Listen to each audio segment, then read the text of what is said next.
award-winning BallGame Blitz Sports Network from Worthy Road Studios. Over 750,000 views in 2023. We're where you need to advertise. Subscribe to our YouTube channel and join over 4,500 subscribers watching local sports. The Jackson Rockabillys, Union University, Bethel, USJ, TCA, Jackson Christian, Sacred Heart, and Peabody. Multi-camera broadcasts, slow motion instant replay, on-screen scoreboard and graphics, and professional announcers. Thanks to our sponsors who make it all possible. The BallGame Blitz Sports Network from Worthy Road Studios, the premier sports broadcast network in West Tennessee.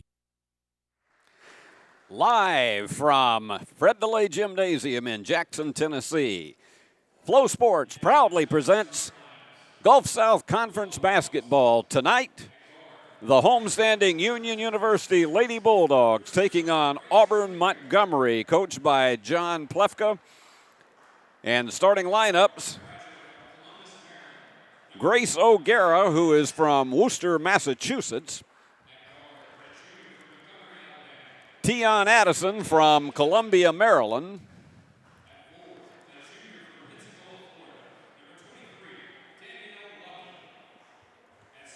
Danielle Lucky, a junior, 5'10" from Pensacola, Florida.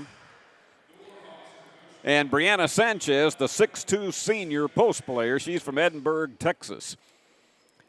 And now here's Mark Campbell's Lady Bulldogs, and they want to get back on the winning ways after once again falling to Valdosta State on the road last weekend. After a 12-game winning streak, they come in 22-2, 16-2 in the Gulf South Conference. And after 2 weeks on the road, they are glad to be back in the friendly confines of Fred DeLay.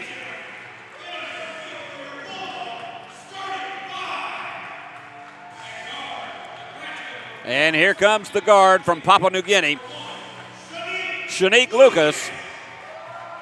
She's averaging 11.5 a game.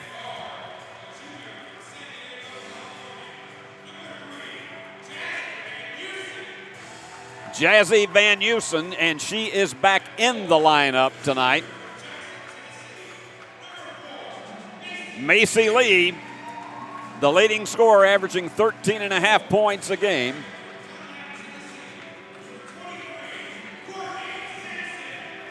Courtney Zenson, and the freshman, Olivia Lee, averaging 10.3 a game. For the Lady Bulldogs, they are happy to get 2 of their 4 injured players back in the lineup. They went on the road. 4 players were out of the lineup with injuries. A couple of them had concussions and weren't cleared. They are glad tonight to have Jazzy Van Heusen and Shiley Morrison back in. Between the 2 of them, they have had 186 assists on the season. Lauren West and Brooke Hampel are still out, and that's taking 23 points out of the Lady Bulldogs lineup. And, of course, with them running their all-court pressure, that takes out a lot of offense. But to jump it, Lady Bulldogs get it, and here we go. Let the games begin. And the buzzer goes off. They say continue on. I think that was an error for that buzzer to go off. And the jumper is there. We've started it off. Macy Lee with the basket. This AUM team comes in having won 9 straight. They absolutely are a team on a mission, and they would love nothing better than to come on this floor in Jackson, Tennessee, and knock off the nation's number 17. Union fell from number 3 to number 7 nationally after the loss to Valdosta State. Second shot at the basket was overshot. And Olivia Lee coming down with a rebound. Shanique Lucas, and it's a 5-0 game. And once again, they're bringing 3 up front as opposed to a full 5.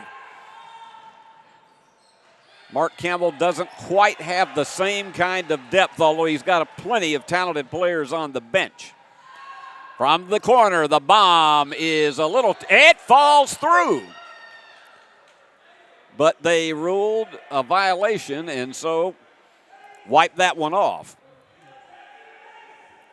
And Mark Campbell, you may hear him in the background yelling defensive instructions to his team. Jazzy Van Heusen is challenging O'Gara. Grace O'Gara averaging 9 points a game for this Warhawks team. They have some strong offensive firepower. Alicia Dudley with a 17-point-a-game average, and Tion Addison with 12 and a whistle away from the ball.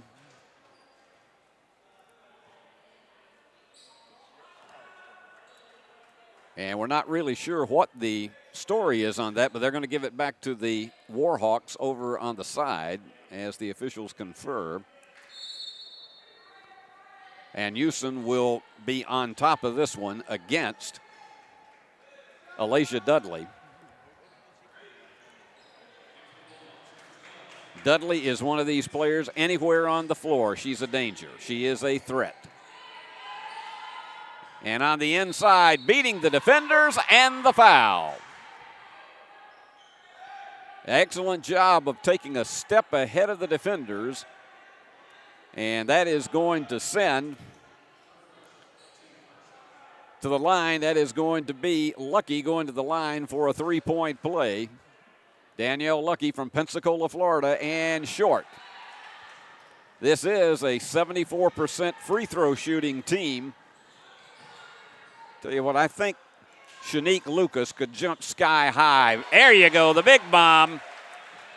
Leah Cauble, who's in there, and she can hit from anywhere on the floor. They managed to beat that press down the floor and the foul. Addison with the basket. We told you Tion is averaging 12 a game. She's also an excellent free throw shooter, 78% on the season. And she's one who will dish it off well. 49 assists in this season. It is now coming down to the last few weekends. And Addison makes it an 8-5 game.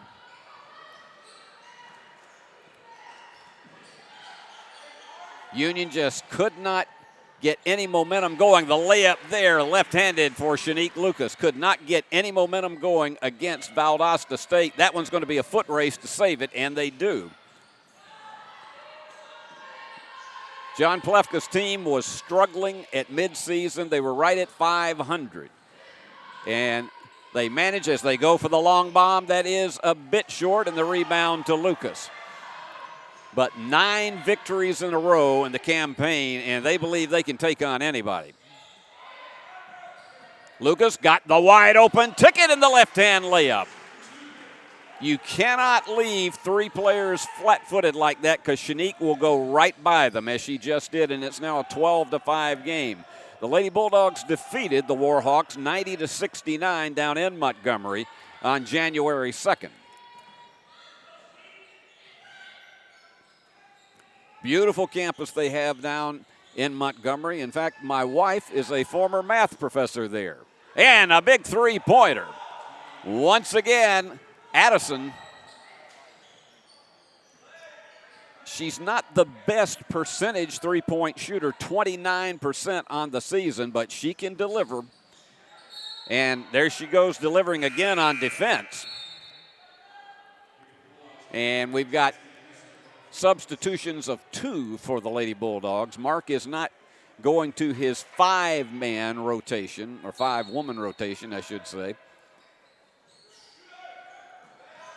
Macy Lee was open. Now she moves inside, and the jumper is not there, but she gets the offensive board. And that one was a bit of a light pass, and it was taken away, and Addison comes back with the offensive rebound. Lady Bulldogs had a 12-5 lead, and AUM looking to try to slice this one even more, and right down the lane.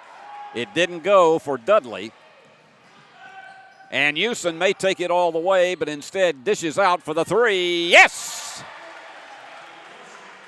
Shiley Morrison. And they missed her in the lineup last weekend, and they needed those 3-pointers, and she's a great floor general as well. And the bank is there. Turnaround banker for Small. And the steal. Just snatching it completely away. And this, again, is how you have so many weapons on this AUM team defensively, and that's going to be a foul over the back.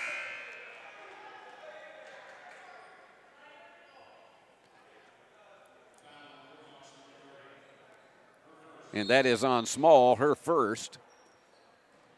That's the first team foul of the game on AUM, and we are almost 5 minutes into this one. Pass high. Keely Robinson in the lineup for the Lady Bulldogs. They managed to snuff that one away, and in and out. And fast down the floor is O'Gara. This team is not built to be a very strong three-point shooting team. They're 30% on the season, but when they have to go long distance, they can. Double team, and let's see, it's the offensive foul. Keely Robinson had position, and the foul is called. And we have timeout. 4:52 remaining in the first. Well, they did not call it. Checking in for, it's Brianna Sanchez coming back in for the Warhawks, so they are not going to call a timeout. Now they do.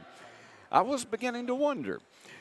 Lady Bulldogs on top, 15-10. Back in a moment.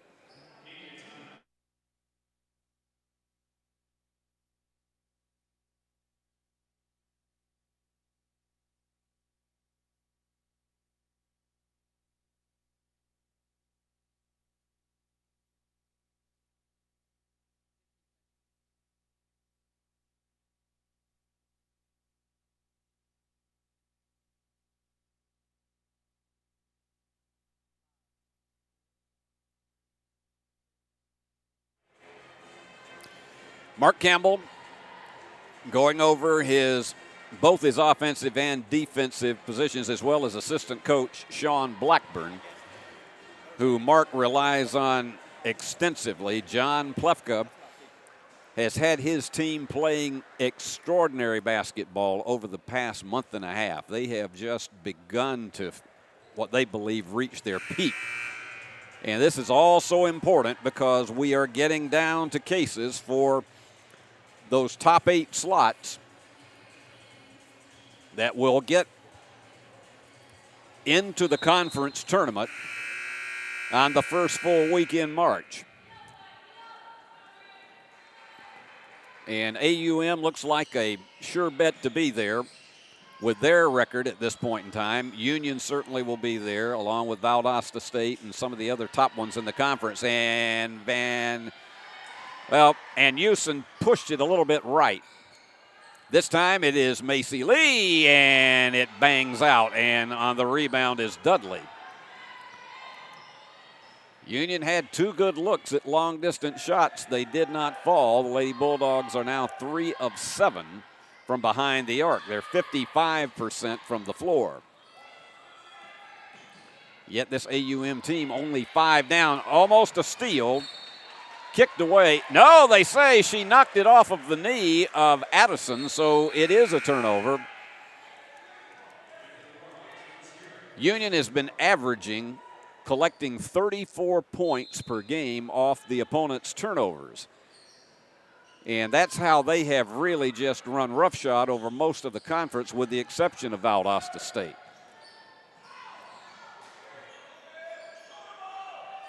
And we're down to 17 on the shot clock. They are so good at getting separation, but this AUM team is extraordinary defensively. And Shanique Lucas tried a left-hand hook that would not go, and here come the Warhawks on the attack. Going for the big bomb. Off to the right. And it'll go to the Lady Bulldogs after Moore tried to get one in from long distance. Checking back in for Union is Courtney Zinson. Union was held by Valdosta State to its lowest point total of the last 2 years, 56. That one was overshot. Except for that opening two-pointer, Macy Lee's had a little bit of problem being able to get her geometry correct on these outside shots. Taking it down to the 3-minute mark. And tipped away. They'll have 8 seconds to go on the shot clock. We've only had 4 personal fouls called in the first quarter, so the action has moved very quickly, and that one almost got away. They have to hurry, and offensive foul. Perfect defensive position for Jazzy Anyusen. But considering the fact that she was one of the 4 players out with injuries last week, everybody takes somewhat of a deep breath if they are on the Union side here tonight when she takes a spill. Anyusen is one of the best at trying to find the open player that this ball club has ever seen. Turnaround jumper is there. Olivia Lee with her first basket. Lady Bulldogs back to a 3-possession lead. Shanique Lucas is all over Moore. Shanique is like about 10 ants at a picnic. She is going to make trouble wherever she is on the floor. Beyond the defenders and just not making it fall was lucky. And they missed the second opportunity, and it's going to be a foul, and it'll be AUM ball underneath.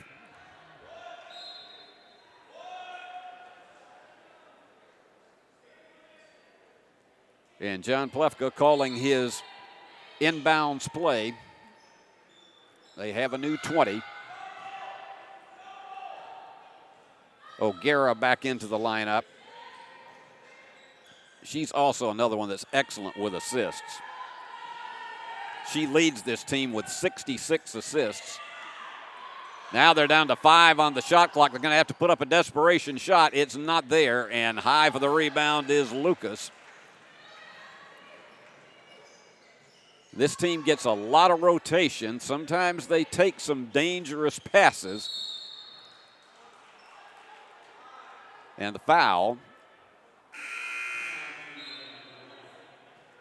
So Union will play it underneath, and checking back in. Mark Campbell just does not have the option of doing his every 2-minute 5-player substitutions that he does if he's at full strength. And the long bomb. And Olivia had that one to fall short. It was saved underneath. We got a jump ball in the alternate possession. We'll go back to the Warhawks. Shiley Morrison was deep back there to try to keep that one in play, but you had a tie-up on it. Now watch Lucas on the foot race going against Moore. Tipped away. They'll scramble for it. Union gets it. 5th turnover for Auburn-Montgomery. They'll keep it around the perimeters. We're close to the 1-minute mark. High push shot is there. Excellent job for Emma Callis.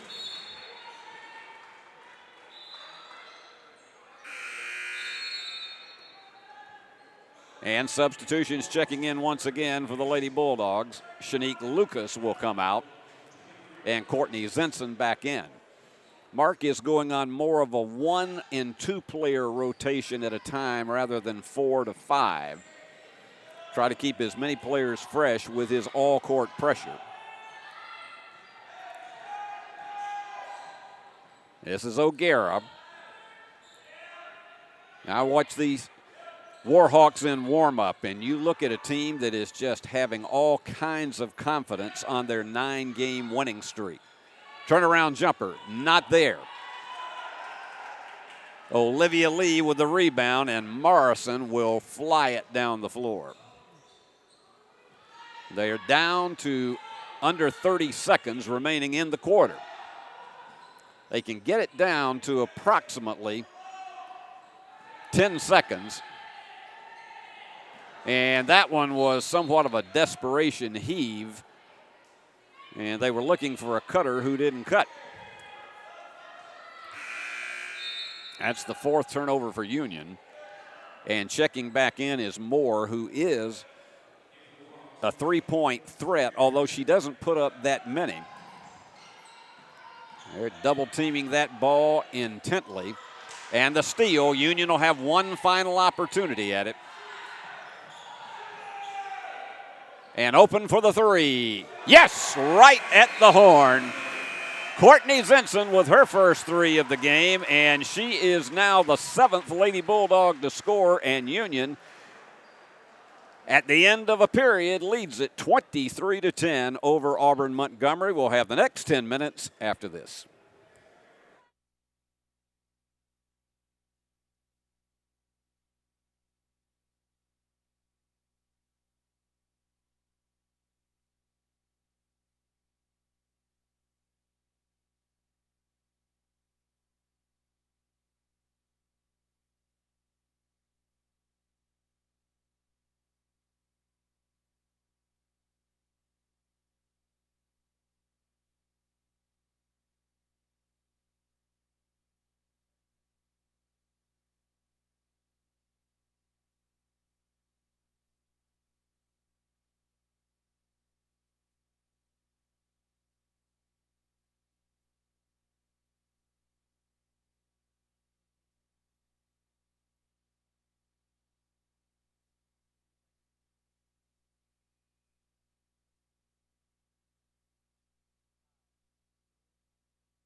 John Plefka quite animated with his players as he coaches them up as we get ready for the second period, and Union will have first possession. They lead it 23-10, and let's check your Flow Sports scorebook. Union shooting 53% from the floor and 50% from behind the arc, 5 out of 10. They've out-rebounded Auburn-Montgomery, slight edge 11-10. AUM 25% from the floor, 20% in three-pointers. And that one is going to just barely be saved in the backcourt by Shiley Morrison. Olivia Lee works one-on-one, gets that curl bank shot. Lee with 4. She has been a multiple freshman of the week in the Gulf South Conference during this season. And they finally get it across with about 3 seconds to spare. Moore looking for somebody to get open, and it is dashed off of the foot of Courtney Jensen. Checking in for Union, Jazzy Ann Houston and Shanique Lucas. And it's O'Gara to toss it in. Looking for anybody to break open, gets it back to Moore. Union scored 8 points off of turnovers by AUM in the first period. AUM was not able to deliver any. Between two defenders, the bank is short by Sanchez, and here come the Lady Bulldogs on the attack again.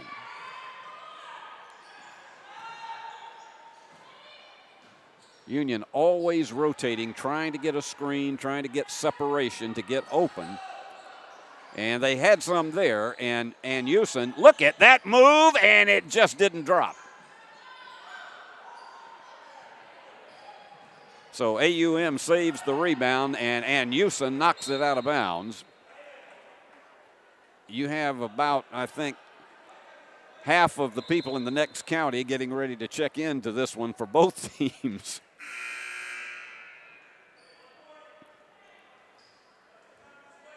Good to have all of you with us, all the moms and dads and grandmas and grandpas, all the aunts, uncles, cousins, brothers and sisters, and good friends of these players of both teams. We're glad to have you aboard on Flow Sports, as we always are. They got an opening. This will be a 2 if it goes, and it does not. The AUM team has been dry for a while, and this could be an over-the-back foul. It'll go back to Union. AUM has not put one in, counting the end of the first period. They have not put one in the last 4 minutes. Union on an 8-0 run. Make it a 10-0 run. Such crisp passing, even though some of them look as though they are highly risky. From the corner, Macy Lee with the three. She has 5, and Union now on a 13-0 run. And they are making O'Gara work for everything and force the turnover. And Mark Campbell quite happy about that. 7th turnover for the Warhawks. And for those of you on our Flow Sports app and the Flow Sports Network tonight, about 25 minutes, and they call carrying the basketball against Jazzy Ann Houston, and Mark Campbell is saying, what?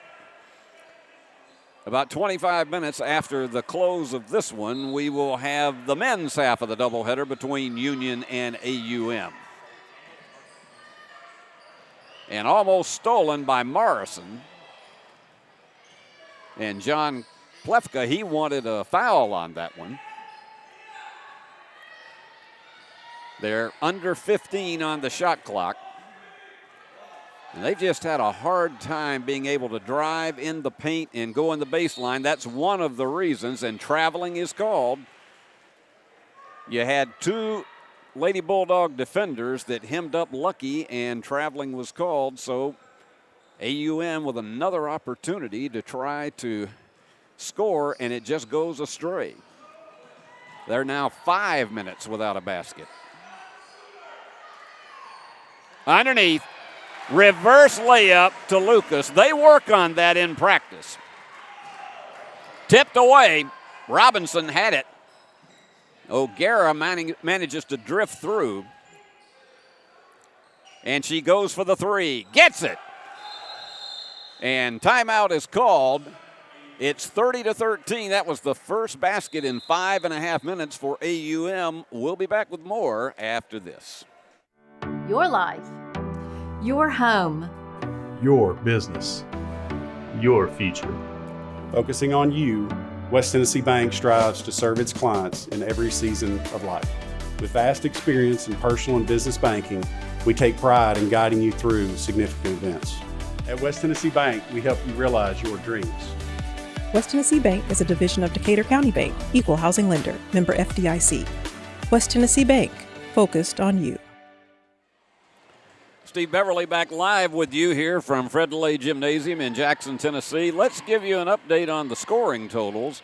Tion Addison is the leader for Auburn-Montgomery with 6. She's also had 3 assists in the game, and Danielle Lucky with 5 rebounds. For Union, Shanique Lucas is on top with 9. She's 4 of 5 from the floor, added 2 rebounds to it as well. And 5 for Macy Lee. Top rebounder for the Lady Bulldogs is Olivia Lee with 4. And we're about set to go with Union on top 30-13. That three-pointer by AUM snapped what was a 15-0 run for the Lady Bulldogs. They didn't have a lot of those runs last weekend. They were very fortunate a week ago to come away with a victory over West Florida. They were down with 1 minute and 18 seconds to go.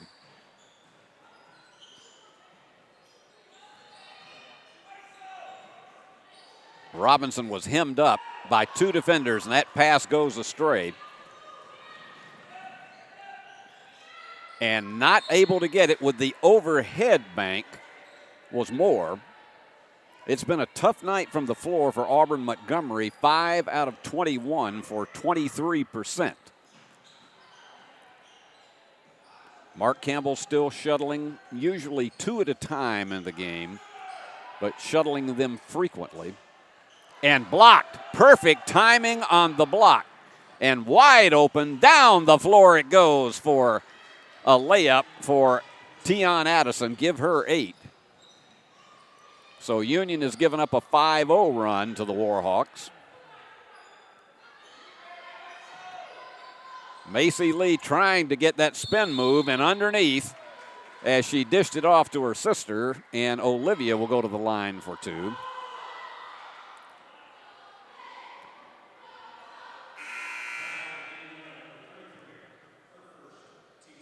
That is on Sanchez. That's her first. So Olivia goes to the line for 2. This season, she is a 73% free throw shooter, and she's averaging 10.3 per game. Just a freshman. Had a great career at Trinity Christian Academy right here in Jackson. And her alma mater has been involved this week in district high school tournament action just up the road at Jackson Christian School. All right, they slow the tempo down once again. They have not been able to run with Union so far tonight with this intense full court pressure, and that one goes right into the hands of Lee, and it goes right back into the hands of Dudley. Gets it high up off the glass. That was great court concentration on the part of Dudley to get that ball back. She didn't give up on it. There you go, right down the middle, and the layup is there for Keely Robinson, her first basket. 8 Lady Bulldogs have scored. It was 23-10 at the end, and right down the lane, perfect drive for O'Gara. A 34-19 game. And wide open, and Jazzy and Houston not able to drop. Just somehow did not get it into that window. And you've got a triple set of substitutions. And again, they're leaving them wide open underneath. That's 3 straight possessions. And that was Lucky who delivered. Leah Caldwell with a jumper. Too strong. And it's finally picked up in the corner by Moore. And Union, who was up 34-15, has now given up an 8-0 run. But down the floor and not able to get it was Macy Lee. Union now missing layups. From the corner, the 3 is there. We got a flurry, and timeout is being called. That was a terrific one for Addison, who has 10. So this AUM team has taken a 19-point lead and sliced it down to 8.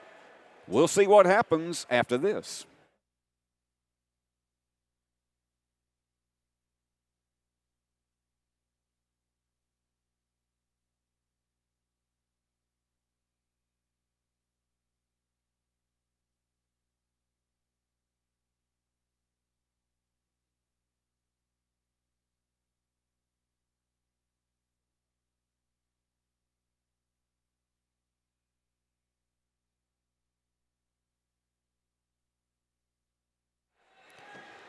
AUM had the alarm clock to go off, and they woke up.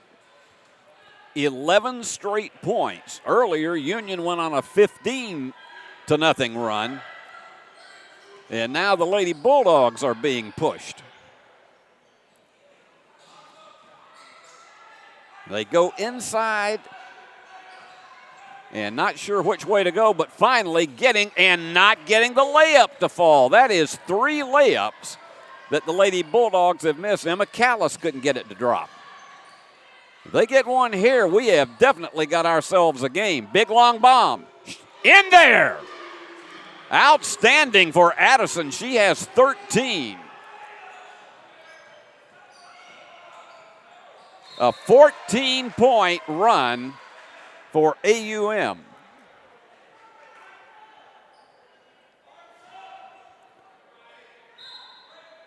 So Morrison will toss it in, trying to stop the bleeding. Lucas, the defensive pressure has become much more intense on the part of AUM. They're double teaming the ball, as you see in the corner. They're down to 7 on the shot clock. Lucas with that left-hander and finally ends the string. But that was a 14-point run for AUM. Union had 3 in the backcourt. And underneath, they avoided the foul. Sanchez with her first basket. But we only have a 5-point game now. Union was up by 19. And the foul is charged to Jemiah Tyus, the senior, who's in from Bessemer, Alabama. At the line. Actually, they charged that to Nevaeh Small. So Callis at the line for 2. Emma is an 85% free throw shooter and missed the first one. Boy, that happens when things just seemingly are evaporating as they have been over the last 3 minutes of this contest, and that is a rarity. Union will play it. That is a rarity to see Emma Callis miss 2 free throws. Shiley Morrison checks out.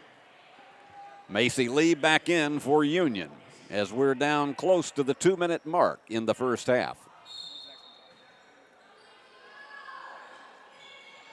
Union hasn't had a three-pointer in a while, even though they coughed it up. We're seeing some careless mistakes that are somewhat unbecoming of this Union team. Checking out will be Emma Callis, and Olivia Lee is back in. And they've got 4 in the backcourt this time. That dribble penetration has been intense. It's tipped away. And the Warhawks will play it with 22 on the shot clock. They came off the deck for that 14-0 run, and they have made this a contest. And that is stolen away. Great job on the part of Olivia Lee to save it. And Houston goes to the corner. And right between the defenders, it just completely slipped out of the hands of Shanique Lucas. And let's see if we got a foul. No, they call an over and back violation. That's the 11th turnover for AUM. So Lucas will play it, but Union has been completely out of sync in the second half of this second period. We're down to a minute and a half. They have really double-teamed in the paint to make it difficult for Lee to drive in and get that shot, and they block it. Perfect timing. That's one of Lee's textbook moves. Ofer for the bomb. Yes! How about that? Dudley has closed it to a 2-point game, trying the answer shot. No, iron unkind. And the rebound is picked up by Moore. AUM could take the lead. They work the perimeter. They slow it down, but they've been getting open for some bombs. They're up to 50% in three-pointers. And their floor shooting percentage is up to 47. Tie game. Underneath, Lucas couldn't get it up high enough. AUM could play for the final shot and go to the locker room in the lead. This does not happen to Union at Fred DeLay very often. Lucas tips it out of bounds, 11 seconds remaining. But after getting up 34-15, it is a 21-2 run for the Warhawks. Almost a steal in between the defenders, and with 9.3 remaining, Lucky will go to the free throw line. She missed her only one so far tonight. But this is a totally different game than what we had in the first 14 minutes of it. Lucky, a junior, and she connects. AUM to the lead.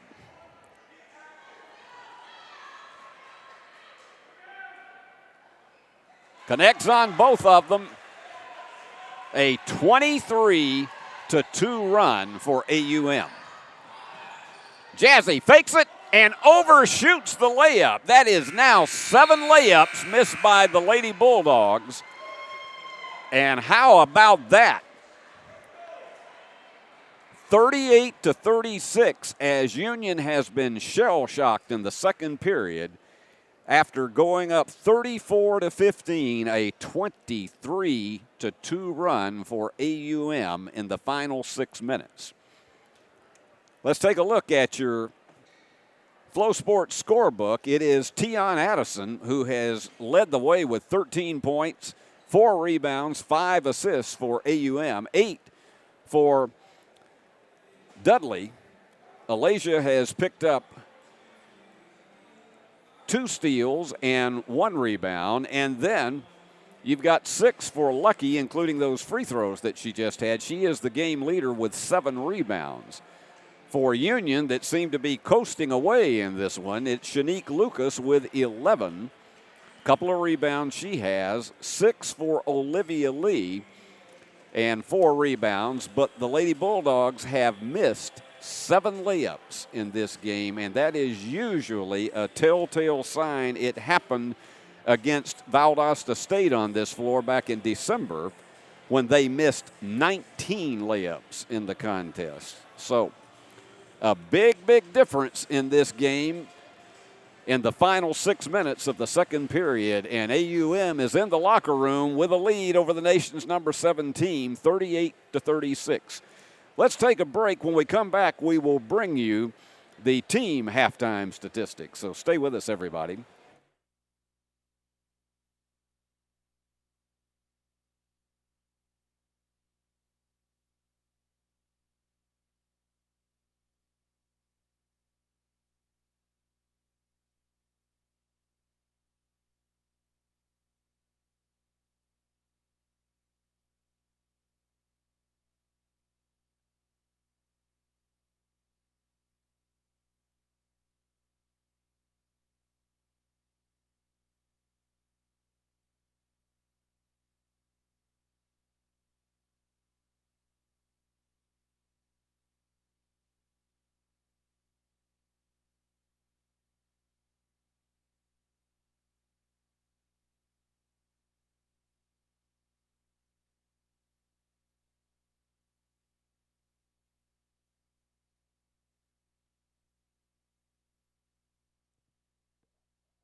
Let's take a look at your halftime team statistics. And here's what the tail of the tape looks like, and it is so different than what it was in the first 14 minutes of this game when Union was dominating all of it. And that was a flurry that was like a hurricane invading when AUM came from behind 34-15 to take this 2-point lead, a 23-2 run. They are now outshooting Union 48-44%. As I mentioned, Union has missed 7 layups in this game. 3-point field goals. Now that's on the edge of AUM that was pretty quiet with it in the first quarter, 50-46%. Free throws, AUM has hit 3 out of 4 for 75%, Union 2 out of 4, and so that is not really a huge category except for the fact that you got a 2-point game and you're going to have to hit the free throws to win it. And now after Union led on the boards for most of the first half, it's a 21-15 edge for AUM. And turnovers. Union has given it up 9 times to 11 for AUM. The big factor for Union keeping them from being further behind is that they picked up 10 points off of the Warhawks' turnovers, and AUM has only picked up 2 off of Union's. And I have a feeling that Mark Campbell has expressed what I've heard him many times say in situations like that. It'll be something along the lines of they exposed every weakness we had in that last 6 minutes of the second quarter. Well, there are your halftime statistics. Again, brought to you by Flow Sports, and there's your score, 38-36, AUM. Union had the lead at the end of the first quarter, 23-10. They went up 34-15, and then whammo. It was like a herd of cattle, namely Warhawks, that began to completely change their personality, their confidence, and they did not panic when they got down by 19, and they just looked very confident on the floor. And we are about ready to start this second half of play. I remind you again, we'll be back here on Saturday afternoon with another doubleheader right here. The tip-off time will be 2 o'clock. Our airtime will be at approximately 1:53. So we'll be looking for you. That is Central Time. I'm reminded because we do have fans who watch, who particularly are relatives of these players, who watch from other time zones. That is Central Time. And it will be AUM with first possession in this game. And as I, again, tally the totals, a 23-2 run that they ended the half on. It's been ages since I have seen that happen to a Union University team, particularly on this floor. Mark Campbell back with his original 5, the same thing for John Plefka. And that one's overshot, but they give him the offensive board and right back up again. It's now a 4-point game. Union was up 19. Macy Lee working one-on-one. Spin move. Cannot get it to drop. 8 layups that the Lady Bulldogs have missed. And when that happens, you just play into the confidence of a team such as the Warhawks. Bank shot high, not there. Rebound comes off again to Lee. And she takes the jumper and finally ends the string. It's a 2-point game once again, and Union with 4 players up front to challenge with the all-court pressure.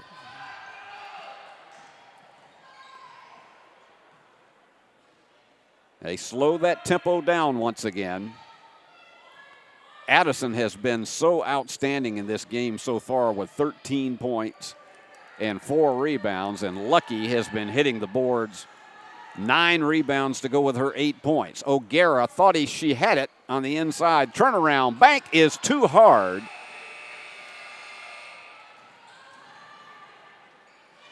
Lucas again tries to get her teammates a little bit more calm. She turns around, has it blocked. Gets her own rebound. Olivia Lee for a 2, and she connects. She's in double figures with 10, and Union has risen back to tie it at 40. And that one is off of the fingertips of Olivia Lee. Mark Campbell did not like the defensive setup once the players got behind midcourt, and I can always tell with the intensity in his face.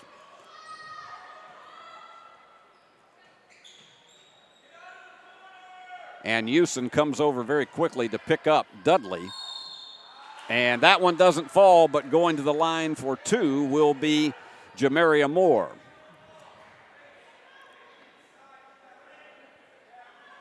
And she is a 78% free throw shooter.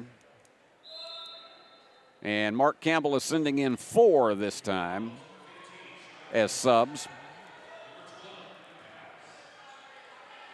One of them, Kisharna Lucas, who's going to be playing with her sister, at least temporarily. And the free throw goes off the iron. Also in for Union, Emma Callis and Shiley Morrison.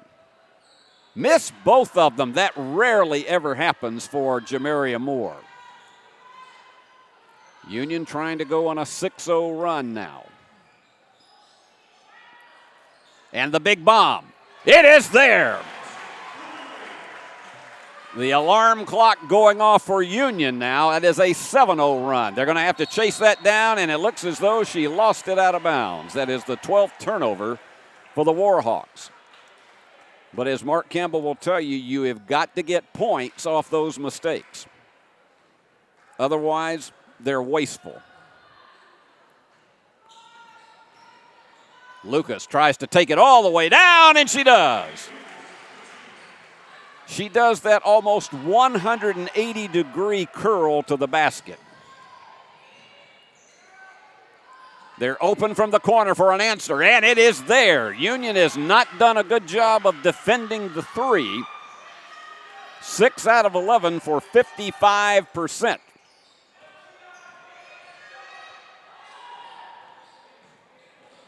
Lucas open between the defenders. She is fearless.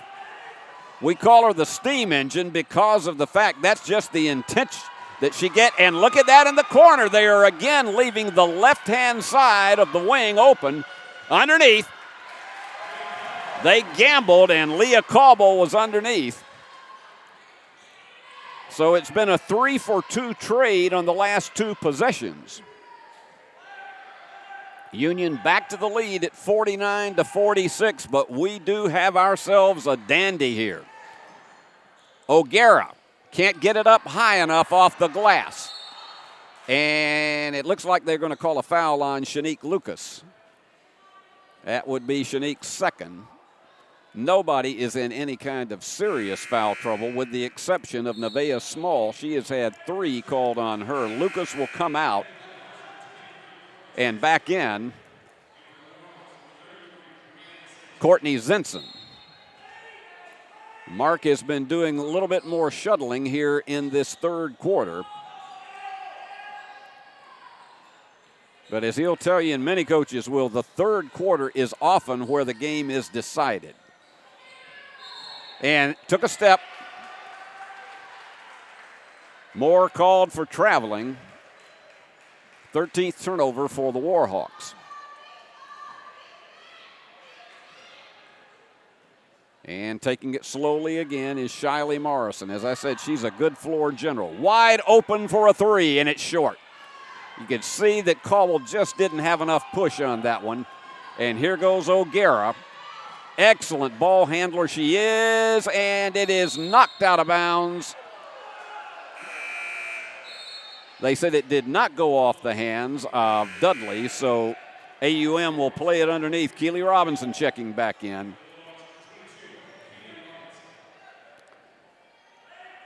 Coming out, Emma Callis. They're going to have to hurry to get that one in bounds. O'Gara tried to go on the drive, and she's fouled. And they say she was in the process of shooting, so it'll be 2 shots.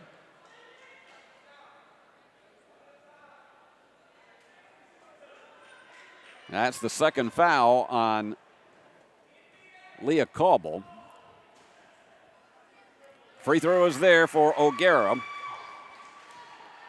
She is their leading free throw shooter, 83% on the season. So you figure she is going to deliver. And she does. Gets it back to a 1-point game. The way this thing is going, it could go down. Even though we're just in the third quarter, it could go down to who has the ball last.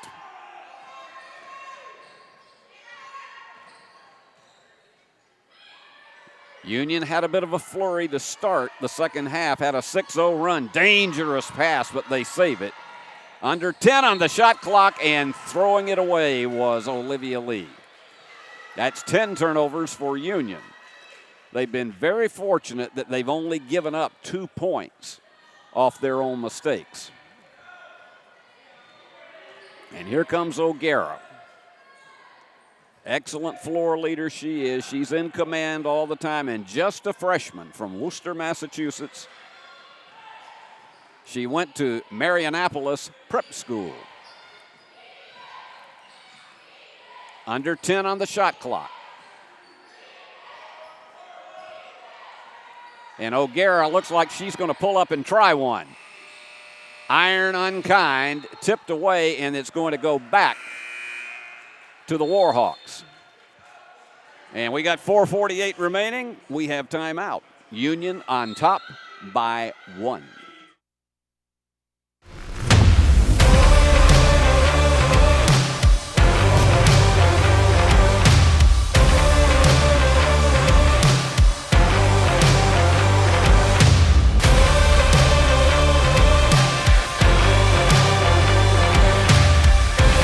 Dynamics Physical Therapy, your elite provider in sports medicine and performance. Now serving communities throughout West Tennessee. When you hear our name, know that it comes with a promise to give back to the community that built us, a promise to provide a human touch in a world that is becoming more automated. Ever since we put our roots down in Jackson in 1996, we have aspired to be community-focused by supporting programs and organizations that are important to our city. At First Bank, it is our mission to be present in our community and to continue the belief that when you bank local, you get more. Member FDIC. Big factor right now is that AUM has out-rebounded Union 26-19. And you add that to the 8 missed layups of the Lady Bulldogs, and that's why you have AUM very much in this contest when it looked as though it was going to be a walk when Union was up 34-15. And ever since that point, the Lady Bulldogs seem to have been out of sync. That was a 26-footer for Addison. She has 22, and AUM is back to the lead. And that one's off the mark. And the foul is on Olivia Lee. That's her second.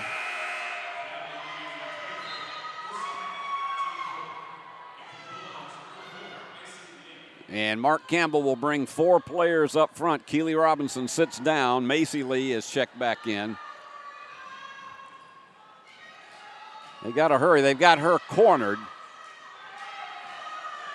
But O'Gara is one of these players that it doesn't bother her to have a double team on her. And on the drive, the foul is on Olivia Lee. That is Olivia's third, so checking back in will be Shiley Morrison.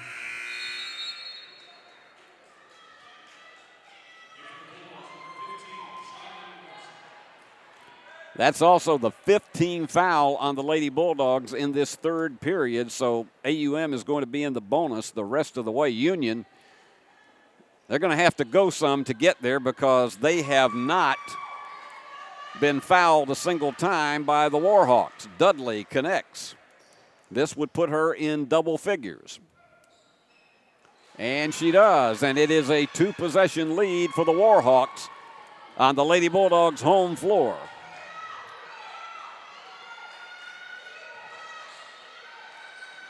Open for the three. No, iron unkind again. They tip it around. Desperation pass to keep the ball alive. And Lee had it blocked, but she's fouled, and that is going to be a three-shot foul.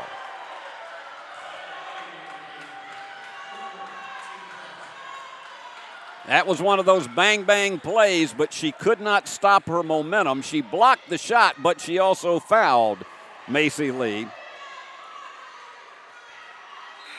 From the free throw line this season, Macy is a 70% shooter.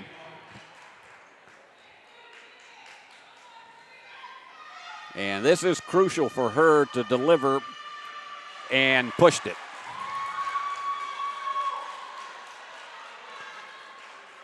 If you're a Union fan, you valiantly want to see these next two go in. Got it. Union's been a little bit shaky in free throws in some of their most recent games. She gets 2 out of 3. We have a 2-point game. The Lady Bulldogs have not been beaten on this floor this season. Is it a 5-second? Yes, it is a 5-second violation. Nobody came open, so Union forces the 14th turnover, and this could be big to get them back to a tie. And Houston to toss it in.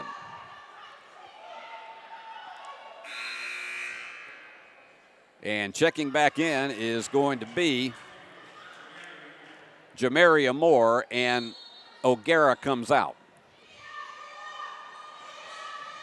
Shanique Lucas back in for Union. They've been having a hard time getting screens for a long bomb three. That's because of this double teaming, and there you go, forced it. That one probably was ill-advised. 9 layups the Lady Bulldogs have missed in this contest, and they missed a golden opportunity off a turnover. Taking her time with it is Addison. And trying to drive the lane. The bank does not go, and Lucas the rebound, and she is fouled by Moore. That is Moore's first foul of the contest. And we got just a little bit more than 3 minutes remaining. Jazzy Ann Houston checking out. They haven't been able to get her in the scoring column tonight. Union, another chance to try to tie it. This has been more of a gritty period than what we saw with the long runs of both teams in the first half. It is Morrison. It is not there. And instinctive move by Leah Cauble to knock that one off her defender. O'Gara checks back in for the Warhawks. And coming out is Moore. Union with another opportunity.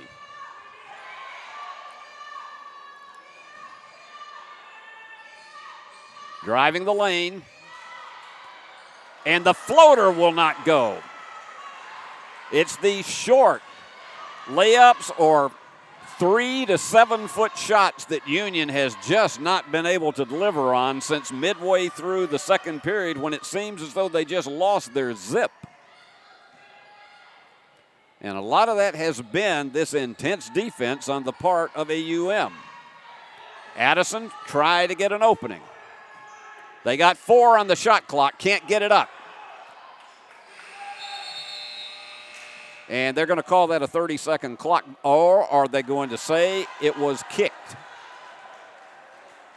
They do. They say that it was kicked by Shiley Morrison, so it is after the 30-second clock went off. And you can see the reaction of Mark Campbell.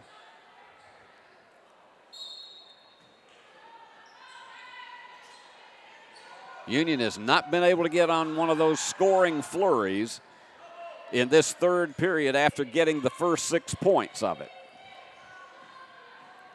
AUM was up at halftime 38-36, and they cling to that 2-point lead.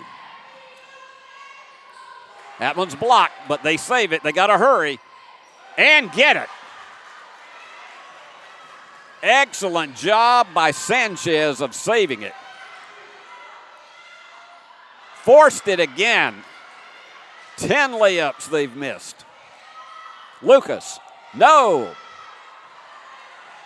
Union is just seemingly ice cold. The three finally there for Shanique Lucas. She's at 18. And timeout is called. A 1-point lead for AUM. Back in a moment.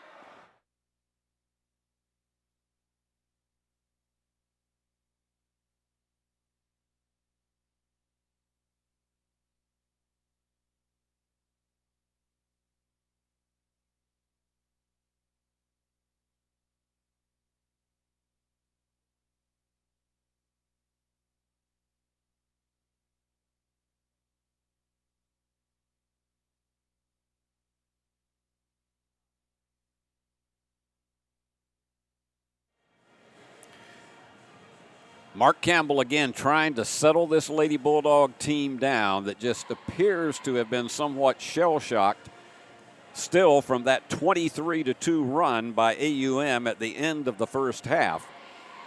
The Warhawks cling to that 1-point lead. Union has not lost on this floor this season. They had a real scare a week ago down in Pensacola against West Florida.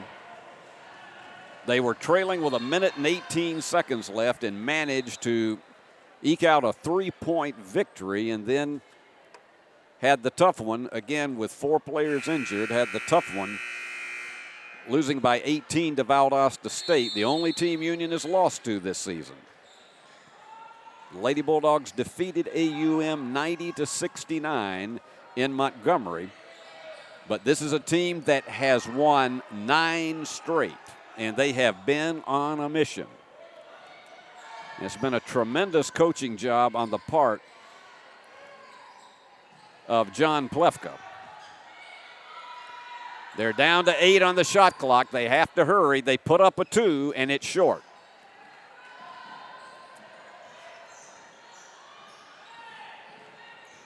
Trying to drive it all the way down. Left-hander and the foul. Emma Callis wanted that one to fall. She put it up a little bit too high off the glass, but she'll go to the line for 2. Don't count that as a missed shot because of the foul. Checking back in, Jazzy Anusin and Courtney Zinson. So Callis to the free throw line, and she is an 85% shooter. Tonight, Union, though, only 4 out of 7 for 57%.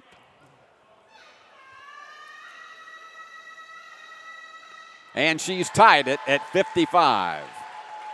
This one is for the lead.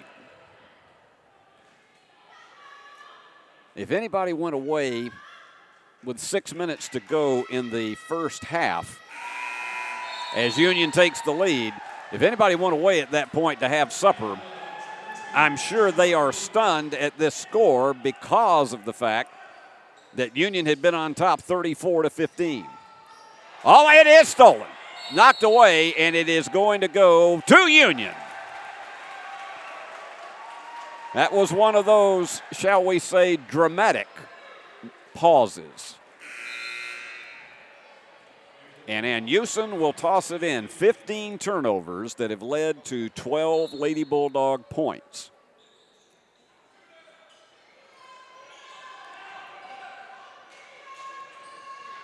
Here goes Lee.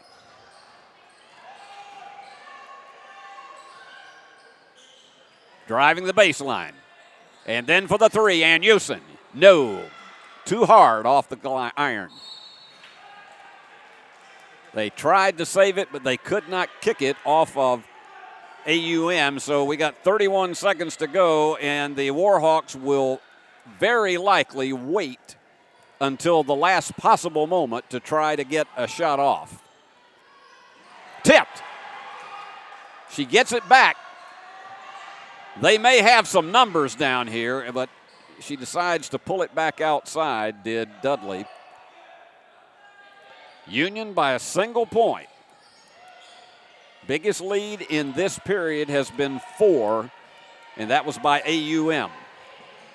Taking it down the lane, it is not there. The follow is not there. Union will not be able to get a shot off. So somehow Union guts out the lead, 56-55. We got 10 more minutes, and it should be a dilly. Don't go anywhere.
Steve Beverly back live with you from Fred DeLay Gymnasium in Jackson, Tennessee.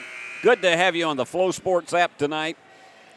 56-55, Union on top. This is much more of a contest than we had bargained for in the first 14 minutes when Union was dominating.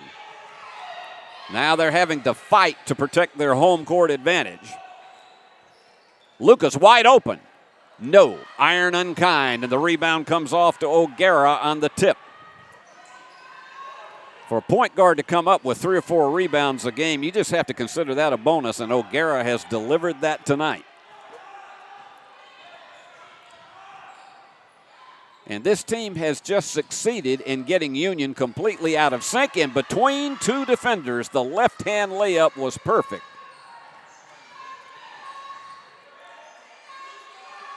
So we're trading the lead here. Spin move, not there. Could not deliver. Union missing 11 layups in this contest. Once again, Addison taking her time. That 1-point lead is all you need. And misses the floater, and the rebound to Olivia Lee. That was one of those you better be there passes, and she was there but could not hold on to it. And Union has given it up 11 times in this game.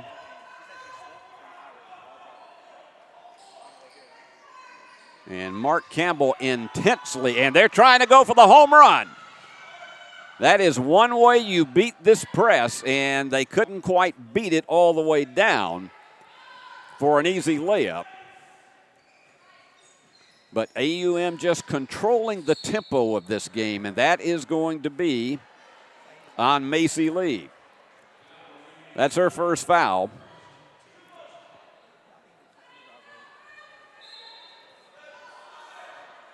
Warhawks to toss it in once again. Got to hurry to find somebody open.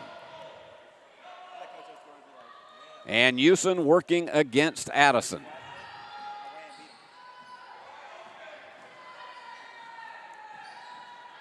O'Gara tries to get between the defenders, and she can't, and it's stolen away. Give credit to that one to Macy Lee. And she's got a bit of momentum up there, but decided to come back away when they were about to double team her. 13 on the shot clock. Head fake, and the bank is there. Emma Callis with 7. And we trade the lead once again, and underneath, it rolls off, and it is picked up by Shanique Lucas. Lucas with a whirl. Quick release, 3. No, not anywhere close.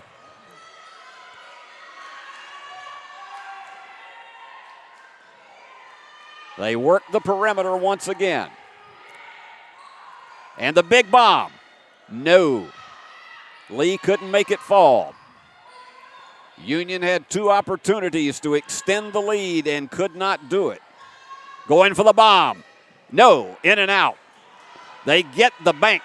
And underneath, a little alley-oop there for O'Gara, and timeout is called by John Plefka. AUM has retaken the lead, 59-58. Back in a moment. Can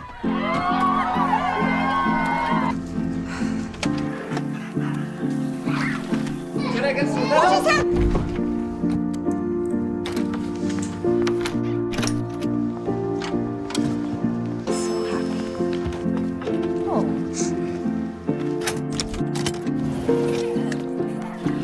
Whatever they went through together. Welcome, guys. Life well planned. See what a Raymond James financial advisor can do for you. We have had 7 lead changes and 3 ties in this game. And you can see from the expression on the Lady Bulldogs' faces that this is not the game that they were feeling in the first 14 minutes of this game when they were up by 19. And John Plefka, who is very, very animated with his team, has done a brilliant coaching job of bringing them from what you might have said were the depths of degradation, 19 down, and Union actually had the ball and could have gone up more than 20. And then all of a sudden, that whirlwind of a 23-2 run changed everything at the end of the first half. So this could be our 8th lead change of the game if Union delivers. We got less than 7 minutes.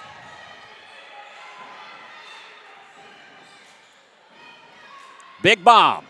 Yes! Shiley Morrison with 9. That was huge. That's her 3rd three-pointer of the game. Believe it or not, this is Union's 2nd largest lead of this half at 61-59.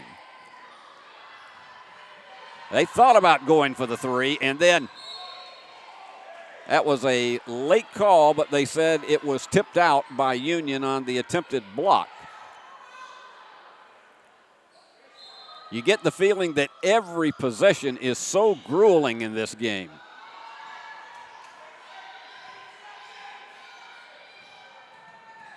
And on the inside, that floater is there. She is just dynamite on that shot. Dudley with 15.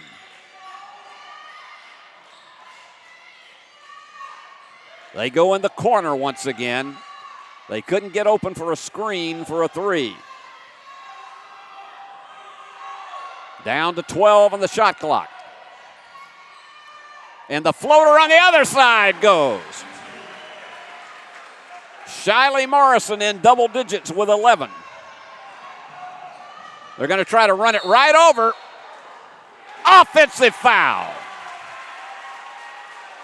Another one of those bang-bang plays. And you can tell John Plefka did not like the call. But that's turnover number 18.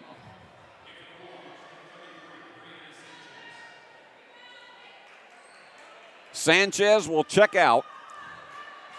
Addison now playing with 4 fouls in the game. Olivia with the jumper. No. Iron unkind again. They have got to hurry to get somebody open. Now they may have numbers. 2-on-1. They kick it down underneath. The bank is there. We're tied. Sanchez with 6. Union gambled and lost on that one. To the corner to Lucas. That high extension with the left hand. Shanique with 20. Union back to the 1-basket lead.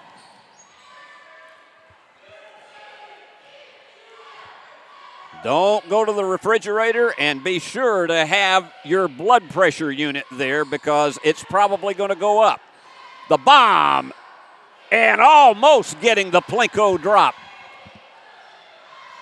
Union's got numbers, 2-on-1 underneath. The bank is there, and the foul.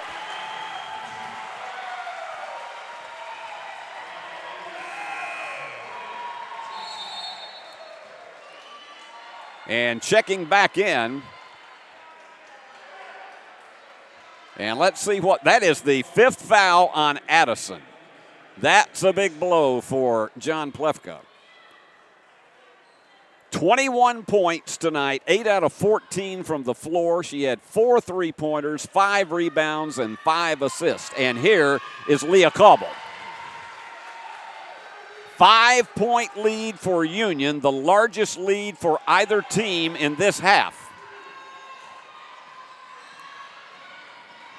Trying to go with that double spin move. Too strong on it, but they get the offensive board. The left-hand layup is there for Small. She's playing with 3 fouls. And Houston with that low center of gravity. Big bomb. Yes! Cobble is on fire. 13 points for Leah. Union leads it by 6. We'll be back in a moment.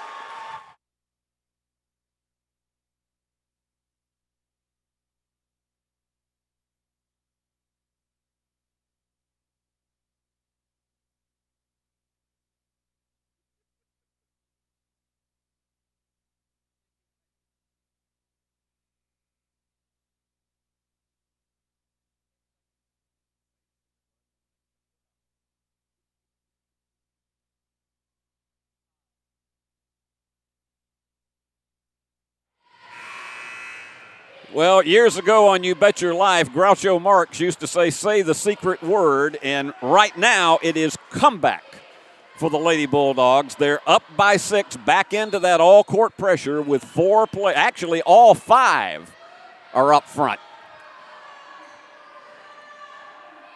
And Lucas, who works on that back pedal in practice so often.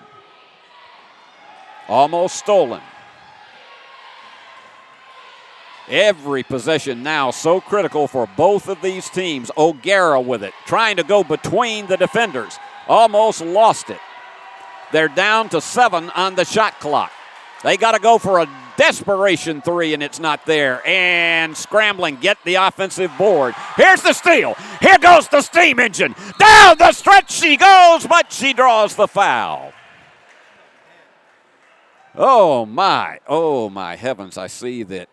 Is it O'Gara who is down? She just took a big, big blow. It's going to be a 2-shot foul. O'Gara is in a bit of pain, and John Plefka is coming out to take a look at her. Let's take a quick 30-second break, and we'll be back. Are you looking for a Christian college or are starting the college search process? I want to take a second to tell you about my school, Union University in Jackson, Tennessee. Union is a private 4-year university known for its rigorous academics, Christ-centered community, and the success of its graduates. My favorite part about Union is the faculty. The professors here are so intentional about helping students grow not only academically, but also spiritually. You should check out Union for yourself. Come for a visit. I know you'll love it. At Union University, you'll be transformed. O'Gara got up under her own power just after we went to that commercial break. At the line, it is going to be,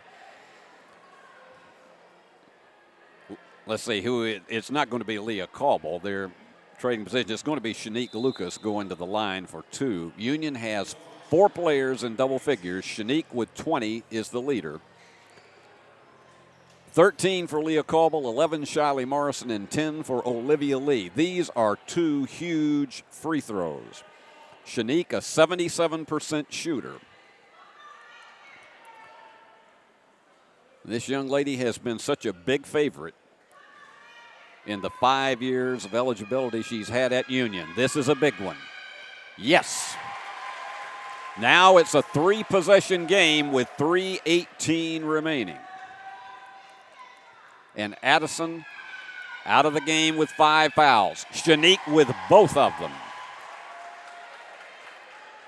And this is going to challenge the medal for one more fast run by AUM. Good drive, and it's short. But Sanchez gets the offensive board, and that's the 3rd time she's done that with a putback tonight. Stolen. And they just let it go. 73-69. Plenty of life left in the Warhawks. If you're an AUM fan, don't go anywhere. You just saw what happened. And the foul looked like almost one of those to try to put them on the line, and that is on Moore. That's only her 2nd. That is the 4th team foul, and one more, and they will put Union in the bonus. Union has only committed 1 foul in this 4th quarter. Lady Bulldogs cannot afford to play not to lose at this stage. Tipped, stolen. It's O'Gara with it. Going for the bomb. Got it. Got the follow for the 3. A 1-point game. It was 8 barely a minute ago. Lucas thought about going for the bomb. Union playing almost as if they're in desperation. Lucas, spin move. Doesn't go off the glass. 12th layup missed by the Lady Bulldogs. AUM a chance to retake the lead, and we're under 2 minutes.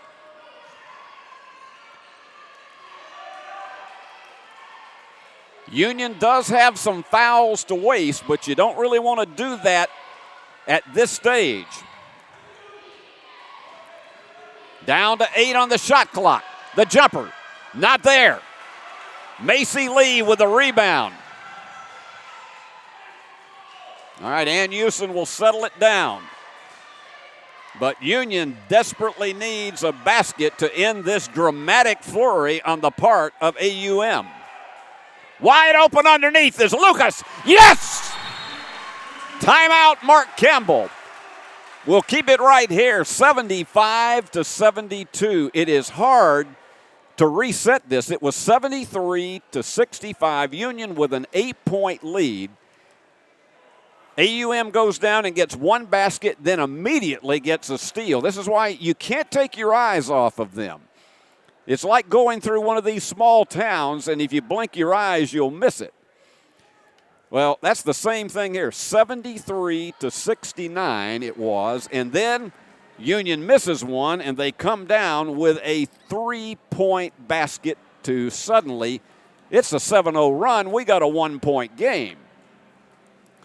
So now it's a full 1-possession game. AUM does not need at this stage of the game to go for a 3 unless they have a perfect, clear look at one. There's plenty of time to go for a 2 and then have an opportunity for a steal that could win the game. They will be doing it without Tion Addison, who had a brilliant game tonight, 21 points, 5 rebounds, 5 assists. She fouled out with about 4 minutes left in the game. So here we go, 72 ticks on the clock left. And it's Warhawk basketball trailing by 3. Boy, these are the kind that you just love to see as we approach March Madness.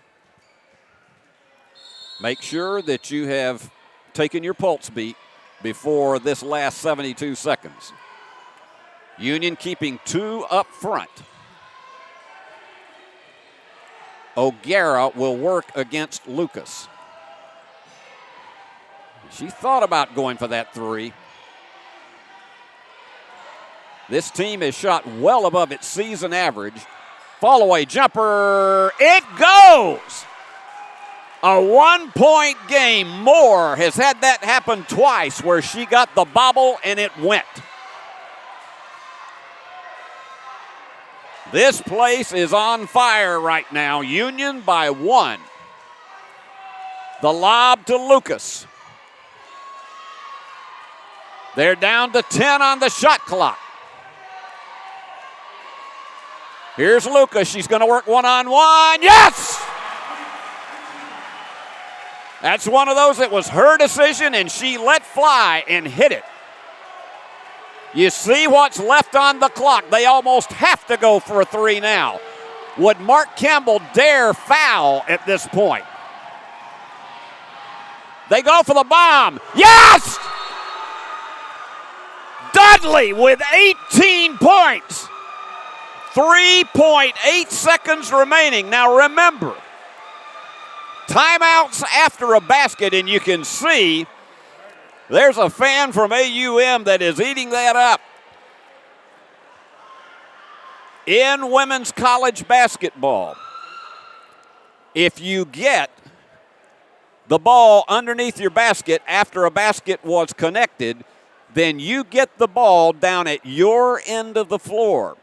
Now, we've got less than 4 seconds remaining, but Union will have the advantage to be able to get it at its end of the floor and a chance for a winning shot. And there are any of 5 players who could do this. Shanique Lucas with 26 tonight. She's the game leader, and you would say ostensibly she's the one you would want it to be in her hands. But we'll see. This is a Union team tonight that has missed 12 layups. And you've got both men's teams anxious to get here on the floor for their shoot-arounds, but we may have an extended regulation and then possibly overtime.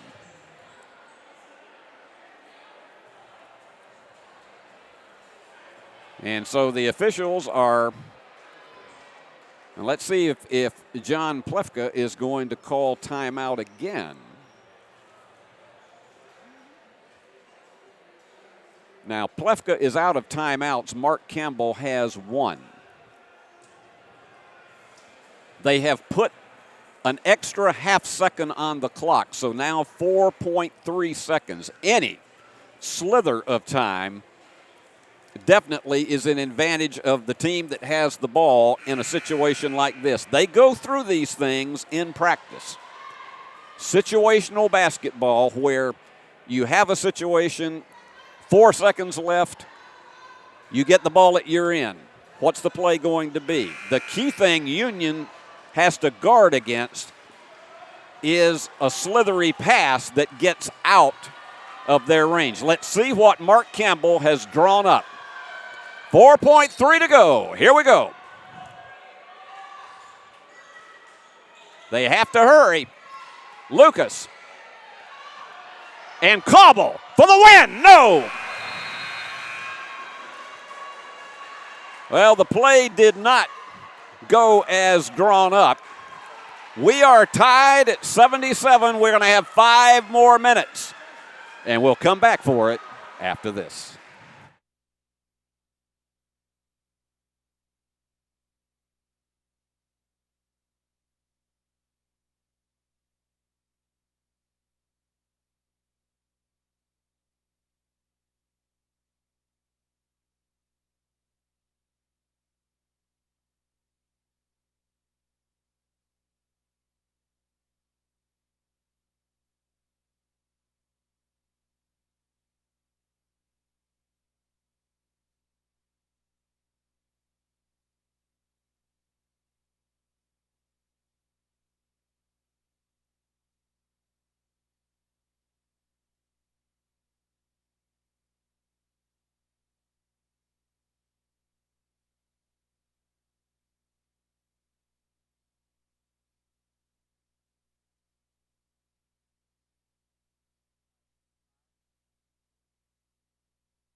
Steve Beverly back with overtime here at Fred DeLay Gymnasium. It has been a dilly, 77 all. Union with a chance to win with 4 seconds remaining, but couldn't navigate a clear shot at the basket. And the players are being called back over once again. I'm not certain what the reasoning is behind that. They were about set to jump it.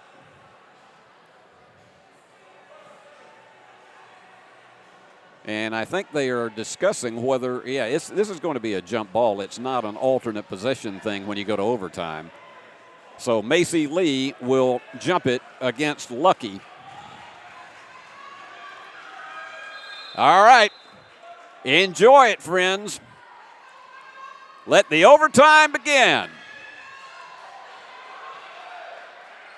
Small demanded that one off the tip. Each one of these possessions so critical, so nerve-wracking as we go down the lane of this extra 5 minutes. Union had a lead of 34-15, and the collision and the foul is on Shanique Lucas. That will be her third. She and Olivia Lee have 3 each. On the other side, Addison is out of the game with 5 fouls. Small has 3.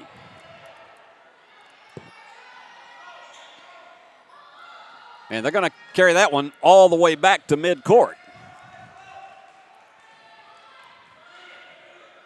15 on the shot clock. O'Gara had a screen but decided not to go for it. And double dribbling. A little bit of a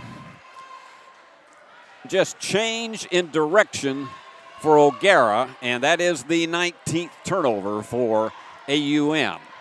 But as Mark Campbell will say, Union has to capitalize, and they do. Lucas with 28.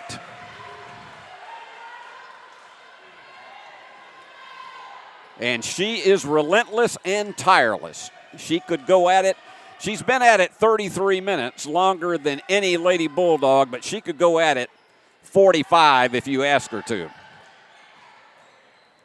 And not up high enough off the glass, and it's going to go back to the Warhawks. A big factor in this game still being in progress is that AUM has out-rebounded Union 43-30. And Union missing 12 layups in the game. It is O'Gara. It is too strong.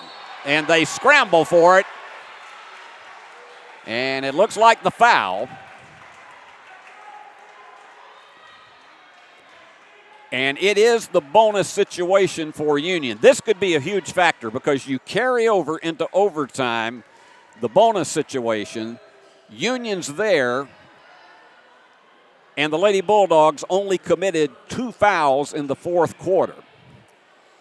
Jazzy and Houston, who has not scored tonight, will go to the line to try to give Union a 2-possession lead.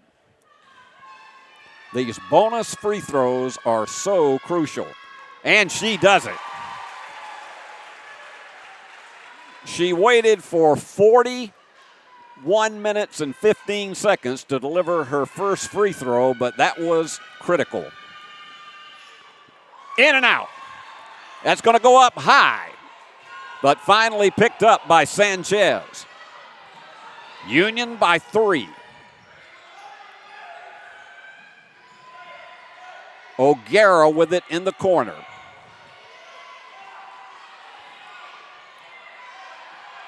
You can see you got somewhat of a mismatch between Small. That one's short. High for the rebound, and Houston. That's her third board of the game. And they're in that 1-2-2 zone. Here goes Lucas. Yes, sir! 30 points for Shanique Lucas. They're getting set to get back into the game. Sanchez, she had come out for a short bit. Union with all 5 points in overtime. And that went off the foot. And it's picked up by the Lady Bulldogs. They're going to scramble for it. Alternate possession to Union.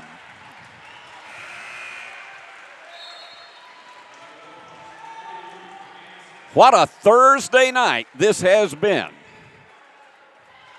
And Flow Sports has brought all of it to you right here. And our great crew from Worthy Road Studios that they produce the game for you.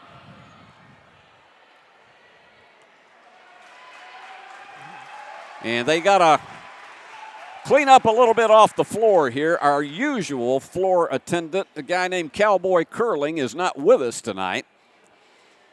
And I guess they have not passed on his circular mop that looks like a curling situation. This guy gets a huge hand every time he goes onto the floor, and he's telling the fans to sit down. We're halfway through overtime. Wide open for the three. No, too much on it. But Lucas with the rebound, and she's fouled.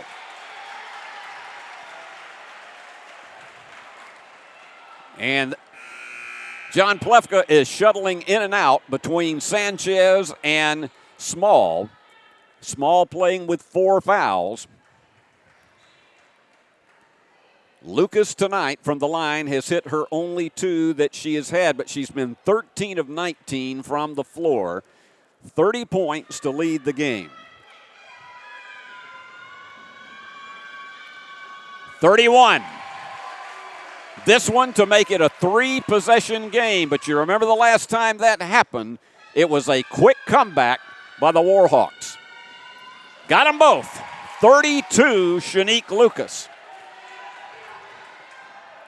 Shiley Morrison just up and down the floor all night long. Moore wants to go for a 3 so badly. We are approaching the 2-minute mark. It's Small. And here you go down the lane. It's blocked. Macy Lee with a big block, and this is a huge possession under 2 minutes. It's Lucas. No. Almost an over-the-back foul, but they didn't call it. Union can shave some more time off the clock. Turn around, and it's blocked. Excellent timing by Small. We're getting close to a minute and a half. They go for the bomb. No, iron unkind, and it is Lucas. And she's going to go all the way, and down the stretch she goes with the left-hand layup. Cauble with a big assist from Shanique Lucas.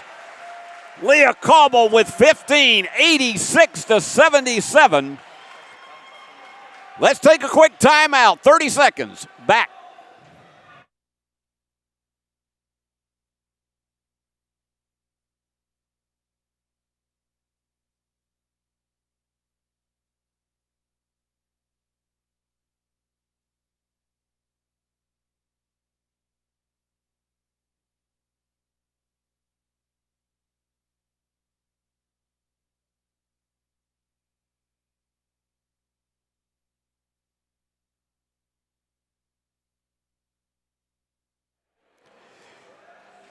As we have said, and as we have seen, 86 seconds is enough time for this AUM team to come from 9 down. They have made 2 major comebacks in this contest. But they have to start now. It cannot be on any other possession. That comeback has to be here, and for Union, the key is to try to keep them from making it a quick basket. It's Dudley. We're at a minute 15. In between the defenders. Going for the bomb. No, in and out. And over the back. Or is it over the back?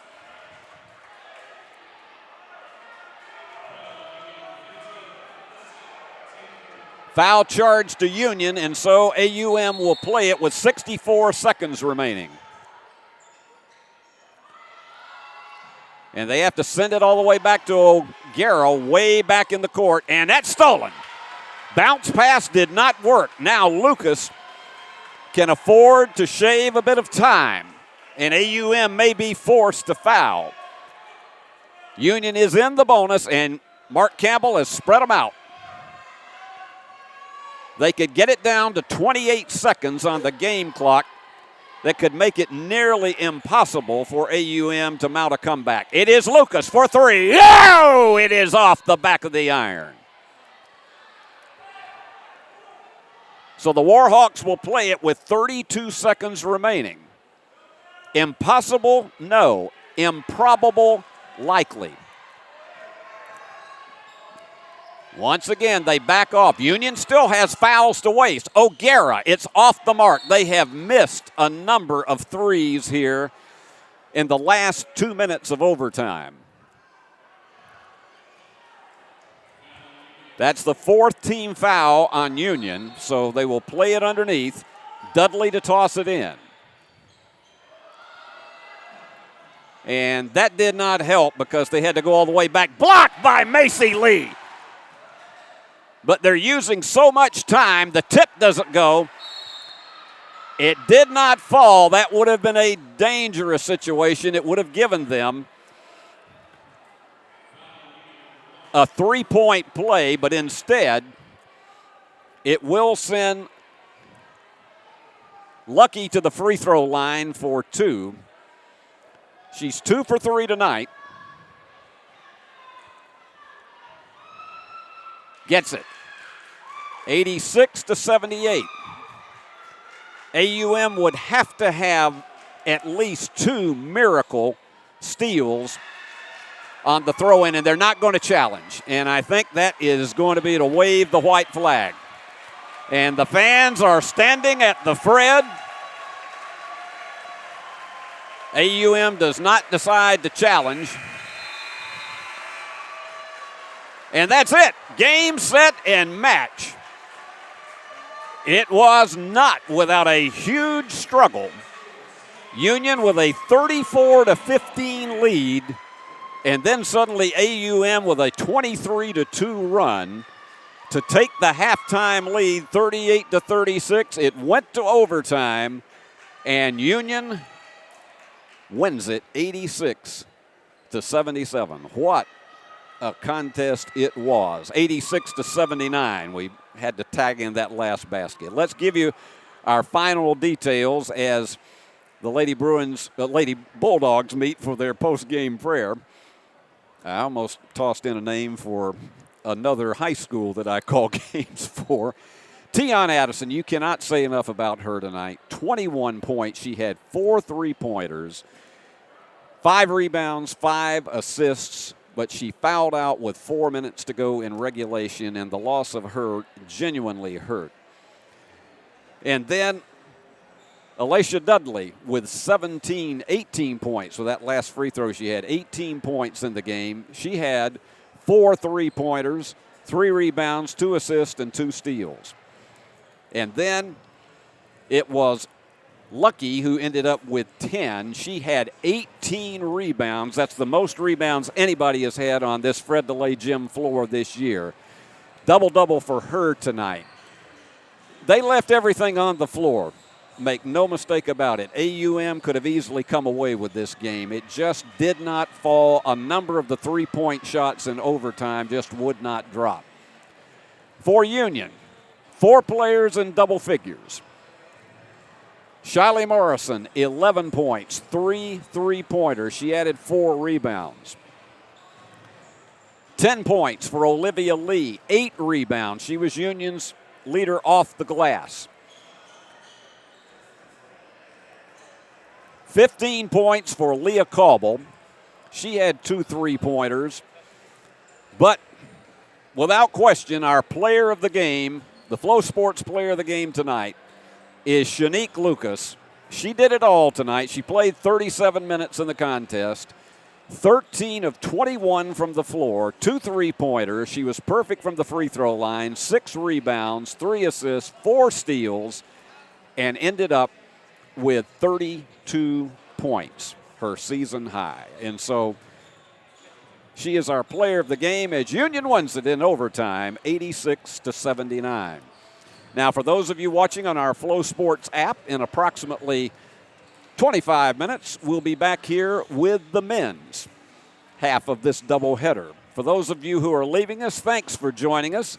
I'm Steve Beverly, and Tonight's broadcast, of course, as we've mentioned, has been produced by Worthy Road Studios of Jackson, Tennessee. And this is Steve Beverly saying so long from the great hub city of West Tennessee, where the final score was Union 86 and AUM 79 in overtime. This has been a presentation of Flow Sports, the Gulf South Conference, and its member institutions. Good night, everybody.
Live from Fred DeLay Gymnasium in Jackson, Tennessee, Flow Sports proudly presents Gulf South Conference basketball. Tonight, the homestanding Union Bulldogs from Jackson, Tennessee, hosting Auburn-Montgomery's Warhawks.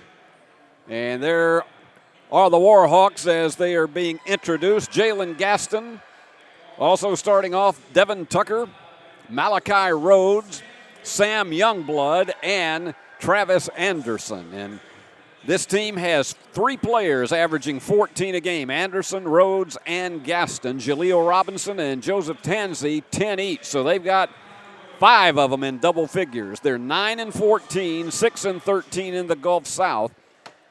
And they desperately need one here to stay alive in the hopes of being able to make that cutoff of the 8 teams that will make it into the conference tournament. Same thing goes for Union, coming in 11-11 and 8-10 in the conference. They need every victory they can muster.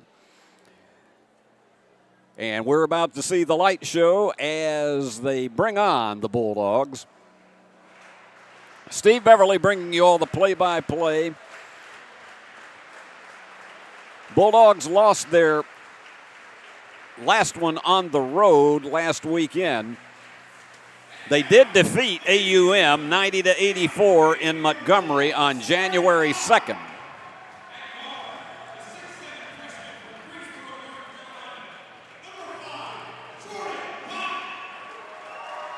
Jordan Pike, who has multiple times been a freshman of the week in the Gulf South Conference. Davaki Gar, who's also been a freshman of the week. So Dave Niven has been playing younger. Yeah, one of the guys got up a little quick. Parker Applegate.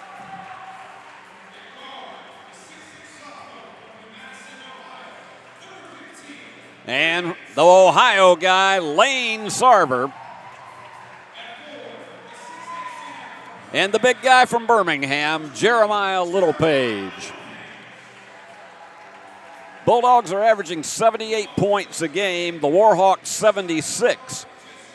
And in rebounding, the Bulldogs have pulled down 37 a game, AUM 36. They're about as evenly matched as you could possibly imagine. So we're looking forward to a good one between these two tonight, especially because there is a lot riding on both of these teams having a chance to get into the conference tournament. It's not likely that either team would host. It's not completely impossible for Union, but it's not likely that either team would host a conference tournament game. But you have to do everything possible to keep yourself alive. If you were late to the ball game and did not see that thrilling women's game right before us, Union finally pulled it out 86-79 in overtime over an AUM team that had won 9 straight coming in, and it was a dandy. And to jump it, it's going to be Malachi Rhodes against Jeremiah Littlepage. And from Jackson, Tennessee, let the games begin, and it goes to the Warhawks to start it out.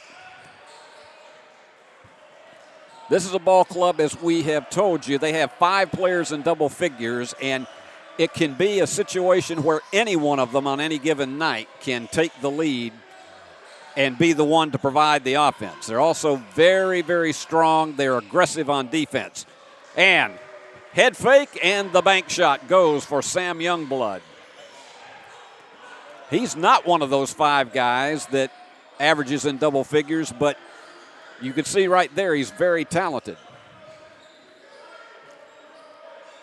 Bulldogs working the perimeter, trying to get open on the inside. That high jump and the turnaround does not go for Jordan Pike.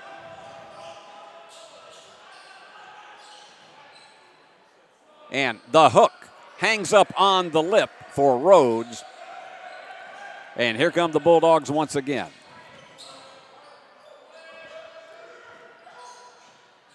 And I tell you what, this Gar has become a huge addition to this Union team. looked like a little bit of a triple spin for Lane Sarver, but he manages to get it outside. Down to 6 on the shot clock. Big bomb is short.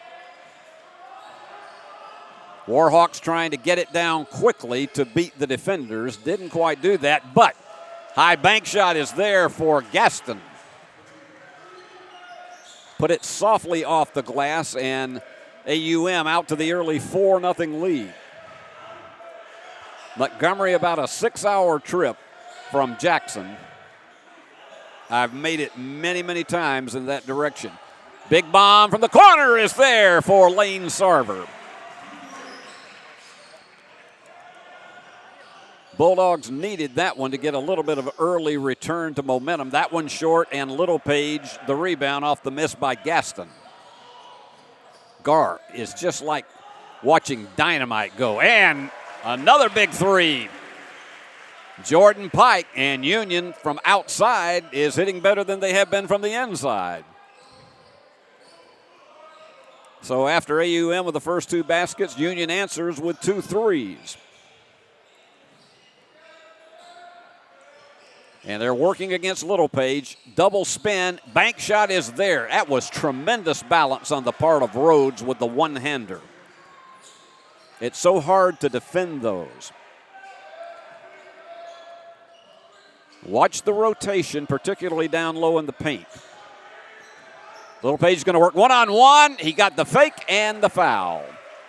First foul of the game, and that is on Malachi Rhodes. You're going to see a big battle between those two all evening long. So Littlepage goes to the line for 2. 71% free throw shooter. It's been his best season from the line. He struggled a bit as a freshman and sophomore, but he has really turned it around, worked on his free throw shooting. And we didn't give him the announcer's jinx. So Union back to the lead by 1. Been a pleasant Thursday in Jackson, Tennessee. Temperature about 68 degrees today, and it was almost stolen by Gar. Gar is so lightning fast, and that's on defense as well as offense. This also happens to be preview weekend for prospective students on the Union University campus, and a lot of them will be here. A lot of them and their parents have been coming in tonight for the sessions that will be held tomorrow. And they were trying to get on the inside behind Applegate. That one goes astray, and it is Sarver with the rebound.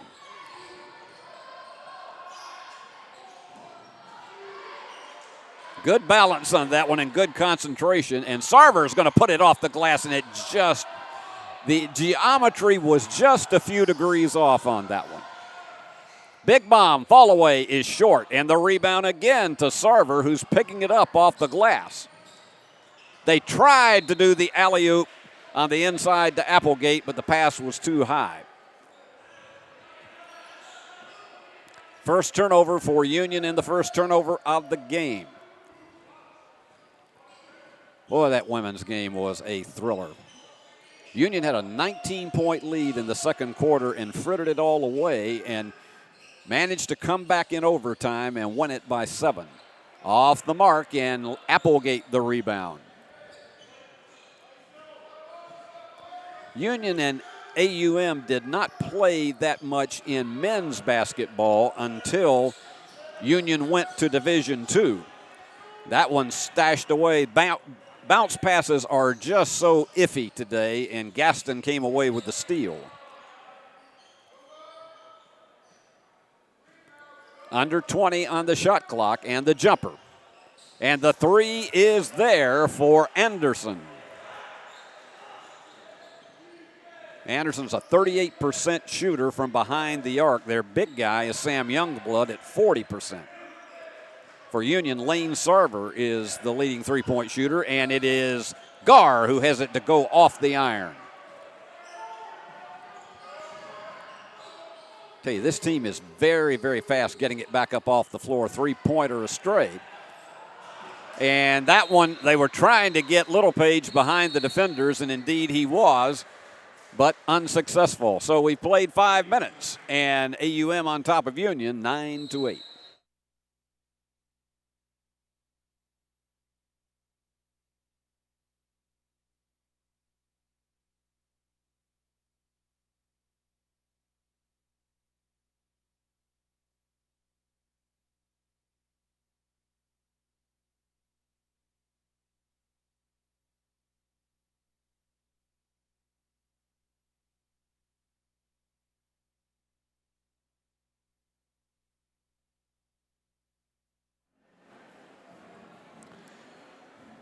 Coach Michael Chaney, he is in his 10th year at AUM, one of the most respected coaches in this conference, in his 14th year of coaching overall. And this AUM team is better than the 9-14 record that they sport this season, because they've had situations that they've been in a lot of games that potentially could have gone their way, but it may have been a turnover here, it may have been a missed free throw there. But it is a team that they will make you pay every game and make you work all 40 minutes to try to come away with a victory. And it will be Warhawk ball.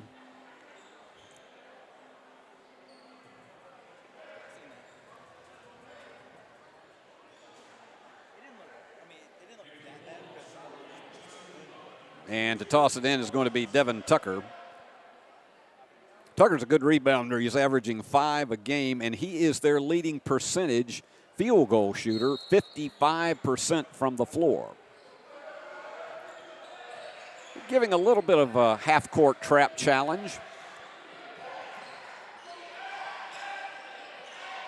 And they keep it around the perimeter. They got it across in about 8 seconds. The key for both of these teams is to keep this game close. And the screen and the three is an unkind iron, and it is Littlepage high for the rebound. And the offensive foul is charged to Jordan Pike.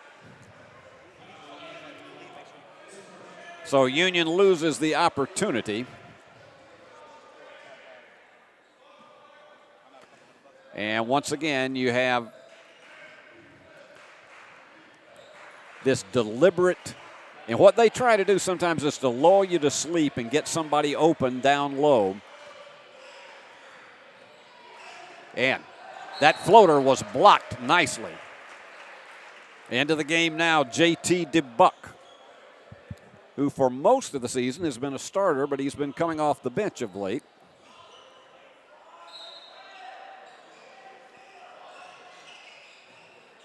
And no call.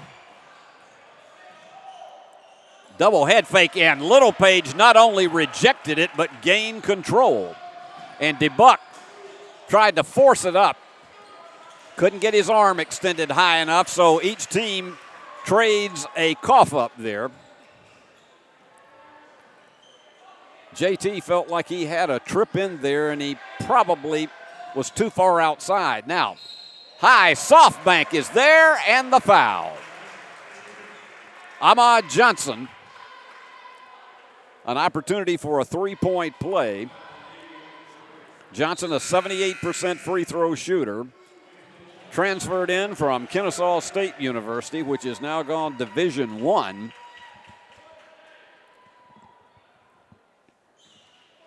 Johnson has been a big addition to this Union team since the New Year's break, and he delivers the three-point play. He's now the leading scorer by average, 16.2 per game. Pike with 14 and Littlepage with 13.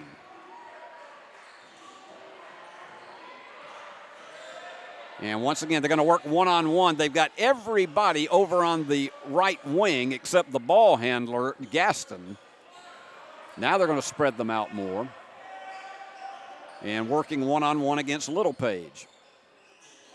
And what a move to get that curl hook bank shot by Malachi Rhodes.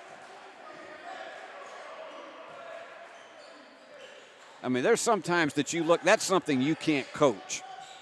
You just have to have the natural ability to do that. And that one, he tried to lob it into Jordan Pike, and it was just too high and too wide. So Bulldogs have already made 5 turnovers in this game, and that, fortunately for them, has only led to 3 points for the Warhawks.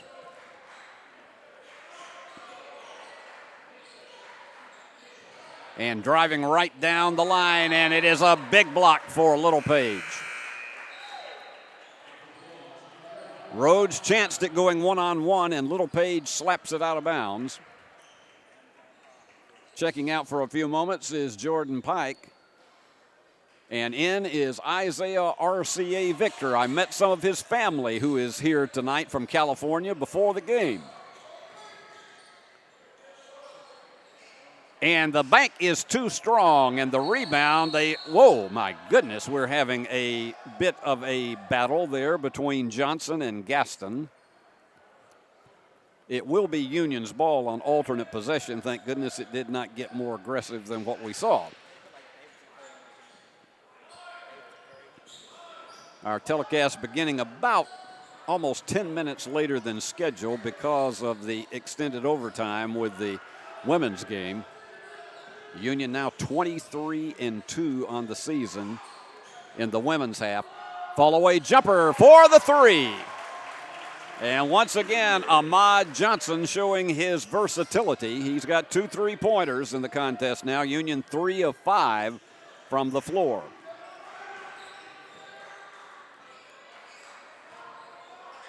And a turnaround fall away. Didn't get the Plinko drop, and the foul after the rebound by Applegate. And we got timeout. Little less than 12 minutes remaining. Union on top, 14-11.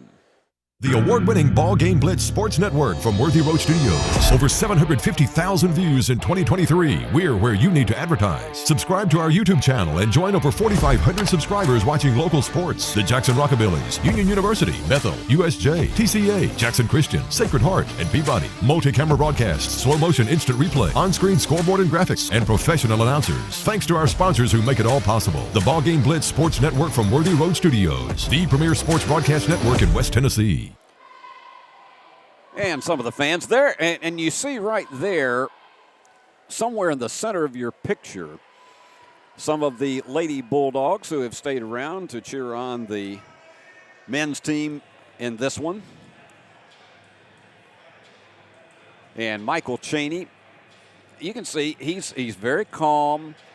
Nothing that seems to be rattling him or his team at this point, despite the fact that they're down by 3. It's, you know, you look at the early going like this, and even if they were down by 9 or 10 at halftime, their key is just to stay on as much of an even keel as they possibly can.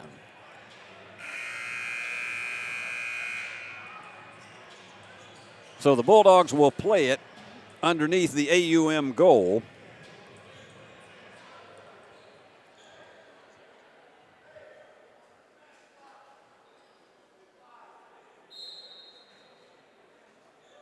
And here comes J.T. DeBuck, flanked down the court by RCA Victor.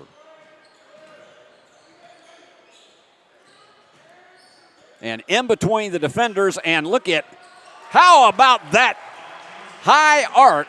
It looked like a springboard for Ahmad Johnson, and he has 8. He has half the Bulldog points.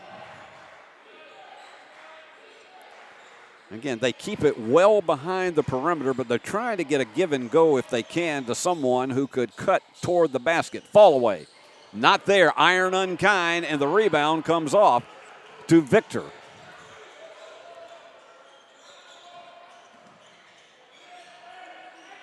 And there they go in the middle. Again, another big long one. J.T. DeBuck can't make it work.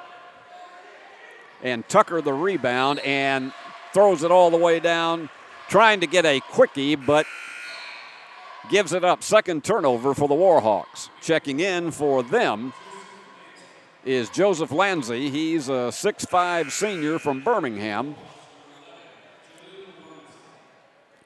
As I mentioned during the women's telecast, AUM has a beautiful campus. My wife was at one time a math professor there, and I have been in that direction many, many times over the years. They work the perimeter once again. It's Johnson, one-on-one. Look at that fall away, short. Djordjevic with the rebound, and they give it to him, and he's fouled. Tried that head fake, and he caught one to the chin, but he'll go to the line for 2. So far, you've got 2 fouls now on Tucker.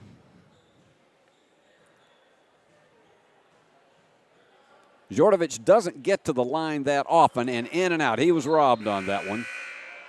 Checking in for AUM is Jalal Williams. He is a 6'9" redshirt senior from Dallas, Georgia.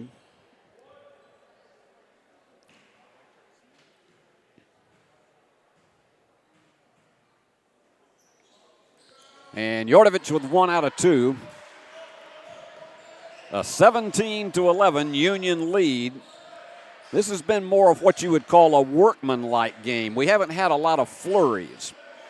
Not a lot of transition baskets. In fact, I don't know if we've had any true transition basket. Nice try at a left-hand curl for Rhodes, but it wouldn't fall. And the quick release 3 is not there.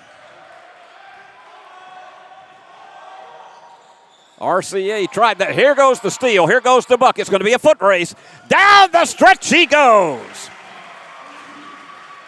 It's hard to stop JT DeBuck, and it is now finally got one of those transition baskets we've been looking for.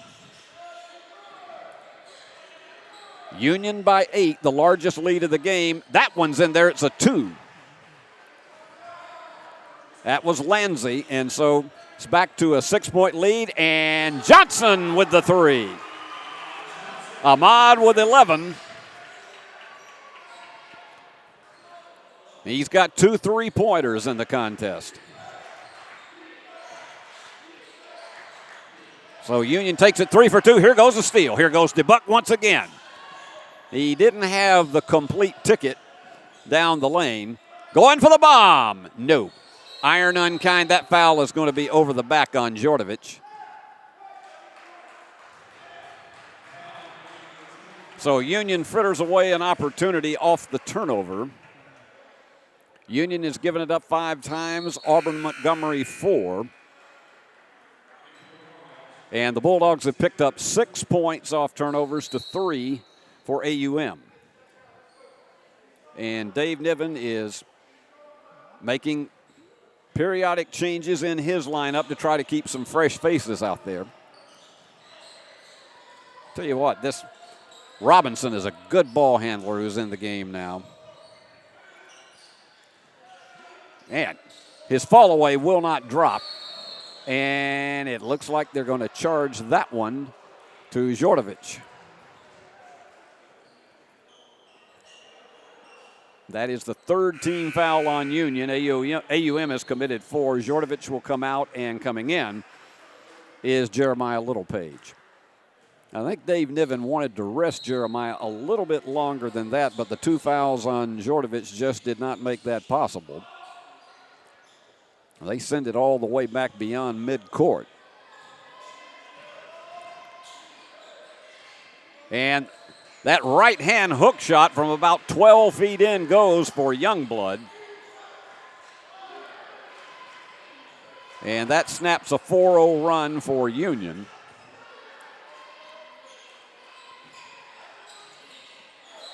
Tipped away by Lanzi. 8:22 remaining, and checking in again for Union, Jordan Pike and Lane Sarver.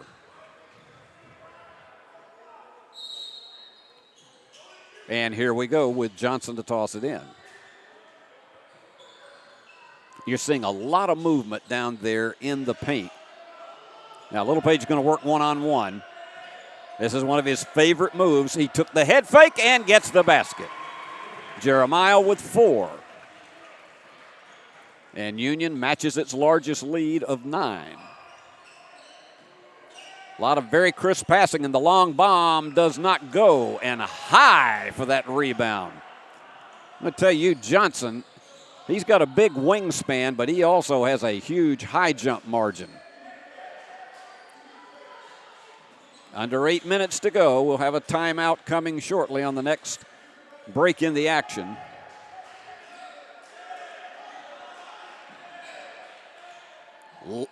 Johnson for the bomb. It was short. But DeBuck comes back up with it. He's going to try to take it himself, but he dishes it off, and Littlepage overshot it, but will go to the line for 2. And looked like either an ankle or his thigh, and that could be a tough one if you got a hamstring pull there. I think he's okay. Yeah, he's got a smile on his face, so Boozer just took one to the floor. Let's take time out. Union on top by 9 with 7.5 remaining.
Well, this has been one of those that it's not been an explosive game. Union's up by 9, but it's one of those contests that, you know, it's like a lunch pail type of game where you just gut it out for every basket that you possibly can. Let me remind you that Saturday, we're right back here at 2 and 4 approximately. We'll be probably starting just a few minutes before that.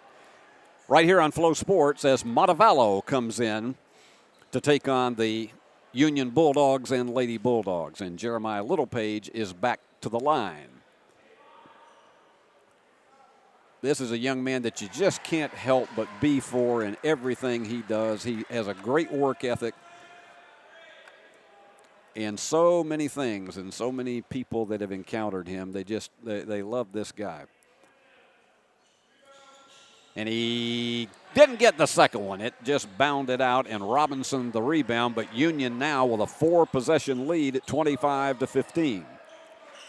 Picking up the tempo a little bit, and that's probably designed by Coach Chaney. They went for an alley-oop, and it was just too far to the glass. And scrambling to save it, but he couldn't. Sarver tried to roll it, to bowl it into Johnson, but it was just one of those that got completely out of control for them, and so the Bulldogs give up their 6th turnover.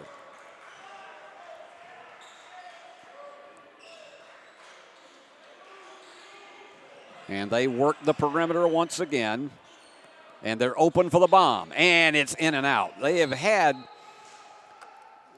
shall we say, a lack of success tonight from behind the arc. 1 out of 7 for 14%.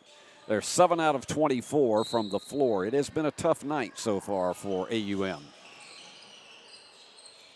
Union shooting 44%. And trying to get the high bank in, Anderson delivers. Union quickly down the floor, and Johnson wide open underneath.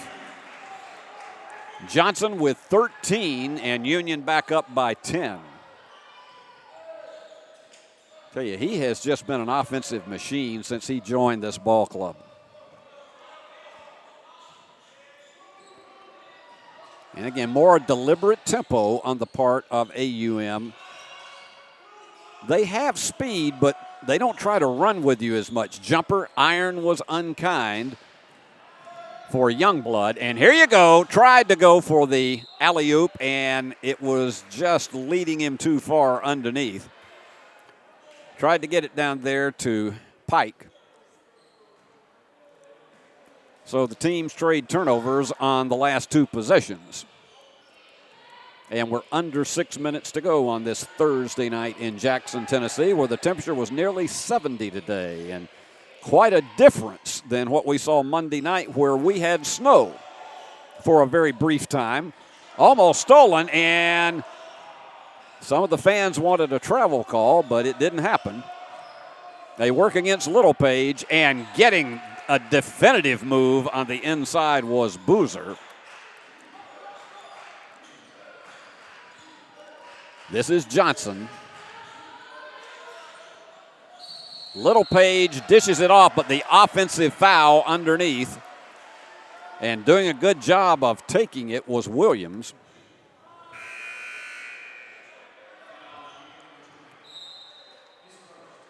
And checking back in for Union will be Devaki Gar. So AUM with a chance to capitalize off a turnover for the second straight possession.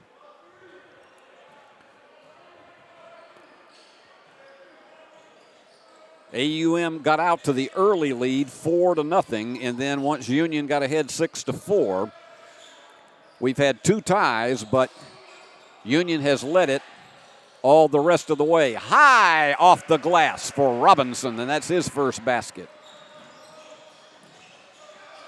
And a steal. They were double teaming, and look at this speed down the floor. The foul is going to be on Gar. He broke up what probably was a sure layup for Robinson. And Jaleel will go to the line for two.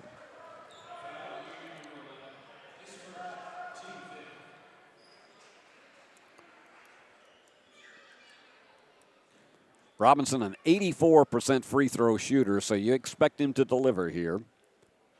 Gets that first one. And they're on a 5-0 run now after Union had the 27-17 lead. And 6 unanswered points. And you had every reason to believe that this AUM team was not going to fritter away just because they got down by double digits. A lot of intensity and enthusiasm on their bench. Back outside with Johnson. There's the fake. And a little bit of indecision on the part of Pike. And taking it all the way down, Robinson with 6, and Dave Niven wants timeout because it's an 8-0 run on the part of AUM, and a number of them have come on unforced errors by Union. 4:18 to go. Bulldogs still lead it by 2. Your life.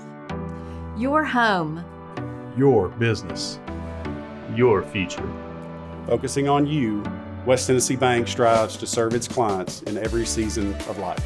With vast experience in personal and business banking, we take pride in guiding you through significant events.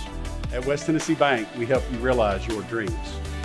West Tennessee Bank is a division of Decatur County Bank, equal housing lender, member FDIC. West Tennessee Bank, focused on you.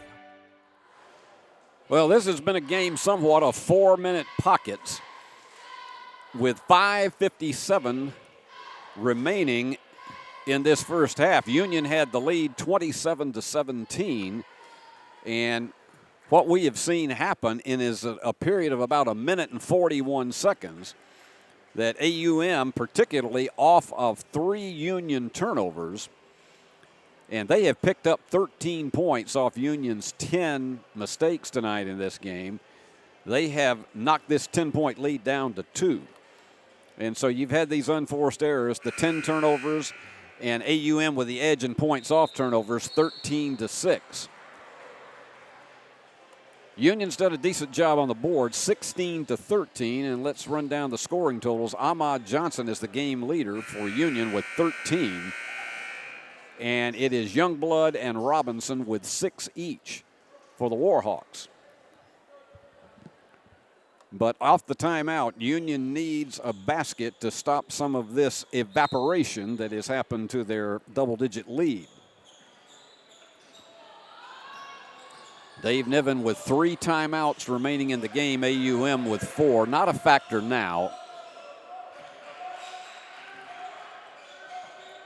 And they go to Littlepage. He'll work one-on-one against Boozer. And goes right under his arm, fakes, and had it blocked.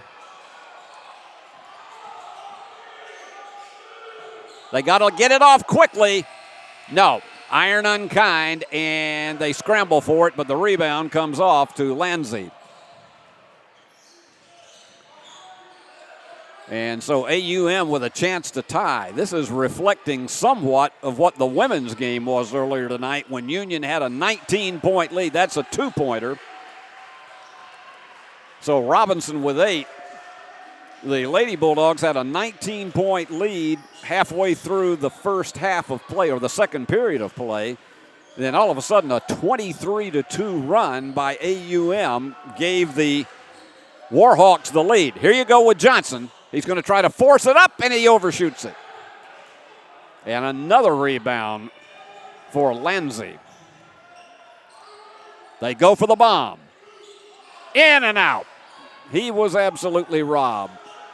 Sarver the rebound, and the Bulldogs trying to get it back down as quickly as possible and get some tempo back. They just lost their momentum completely in the last 3 minutes. And underneath it goes, and the foul. Now the question is, are they going to say the foul was before the shot? And no, they say it's going to be a 2-shot foul. So Johnson, who has hit his only free throw tonight, is at the line, 13 points. He's the game leader. And this place is getting quiet as a morgue for Ahmad to shoot. And he missed out on that one. 78% free throw shooter, but sometimes they just don't drop. Sarver checks out for the Bulldogs.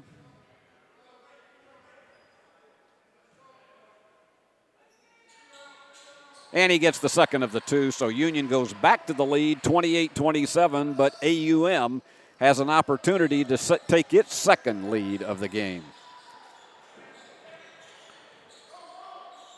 They're going in somewhat of that 180-degree rotation around the arc. I can tell you, Boozer would like to get it and get it on the inside. They try that alley-oop play again, and Boozer's going to try to go for it and can't get it to fall. And Littlepage scrambles for the rebound. They make you work for every board. He's got 4. Big 3 off the mark. Trying to get the tip in, and the left-hand curl is there. Applegate, tremendous offensive rebound. The left hand has become so crucial for so many players in today's game of college basketball. Trying to work off the screen, and the fall-away jumper is not going to drop for Lanzi, and not able to control his momentum was Johnson, and he'll be charged with his first foul. Tucker has 2 fouls for Auburn-Montgomery, and Jordovic 2 for Union. And checking in is Jaquan Tyus, the 6'6 junior from Memphis. Transfer from Shawnee Community College. And knocked away, and they're going to give it to Union. Apparently they said it was last off of the fingertips of Chappelle Whitney.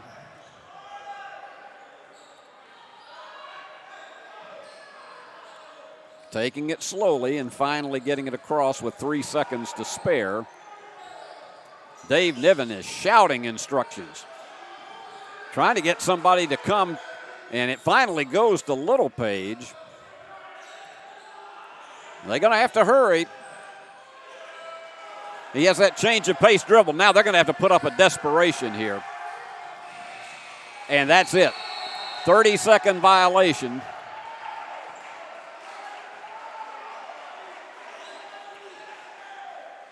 And Dave Niven is arguing that possession changed. I don't think he's going to win that argument. We're going to keep it right here with just less than a minute. So the officials are having a discussion at midcourt.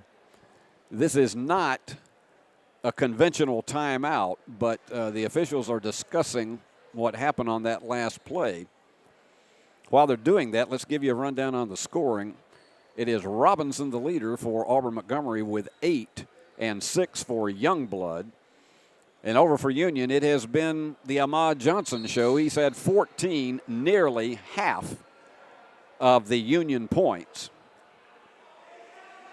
And 5 points for Jeremiah Littlepage.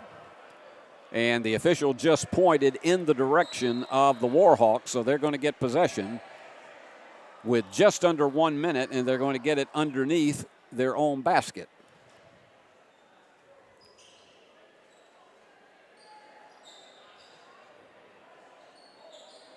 So let's see what kind of play Coach Chaney has drawn up.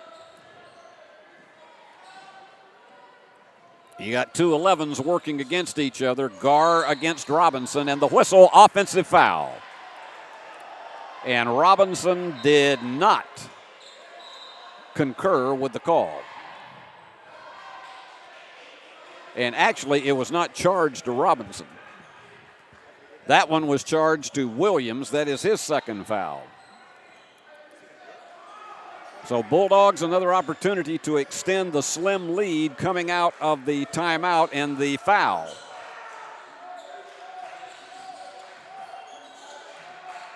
Trying to hang on to it is Victor. All right, watch this one-on-one play here.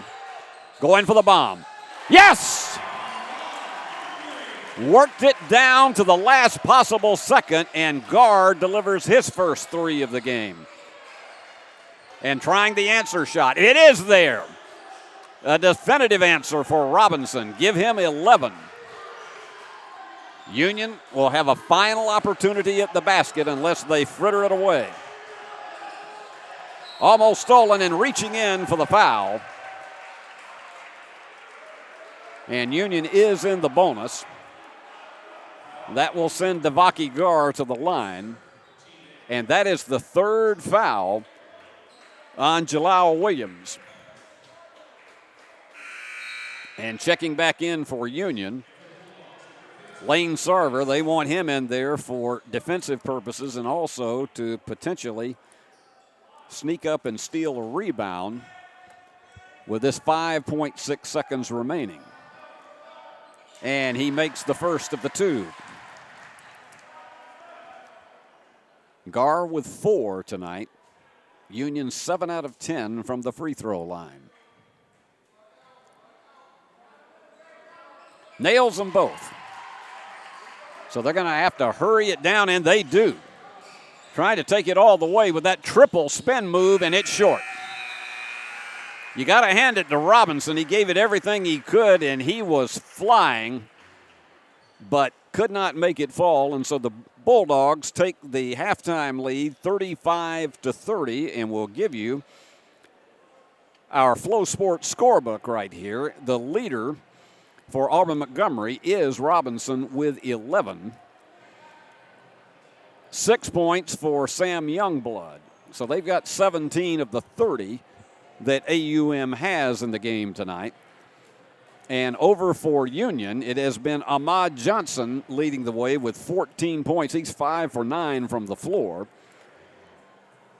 And then you've got 5 points each for Jeremiah Littlepage and for Devaki Gar. You've had 8 different Bulldogs get on the board tonight and 7 different Auburn-Montgomery players.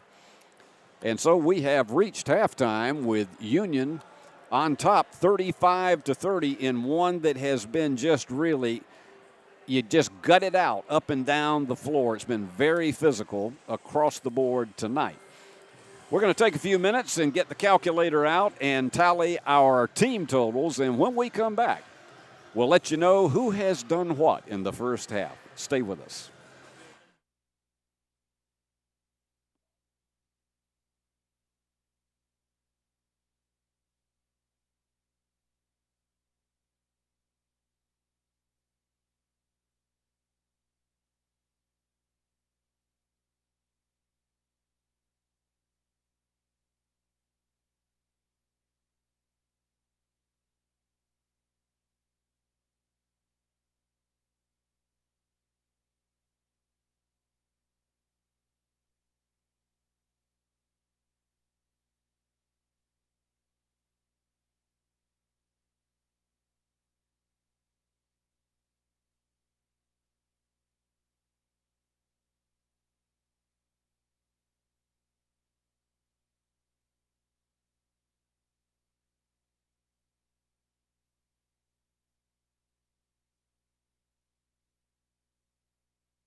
Back we are. Let's take a look at our halftime statistics on the Flow Sports scoreboard. Here you go.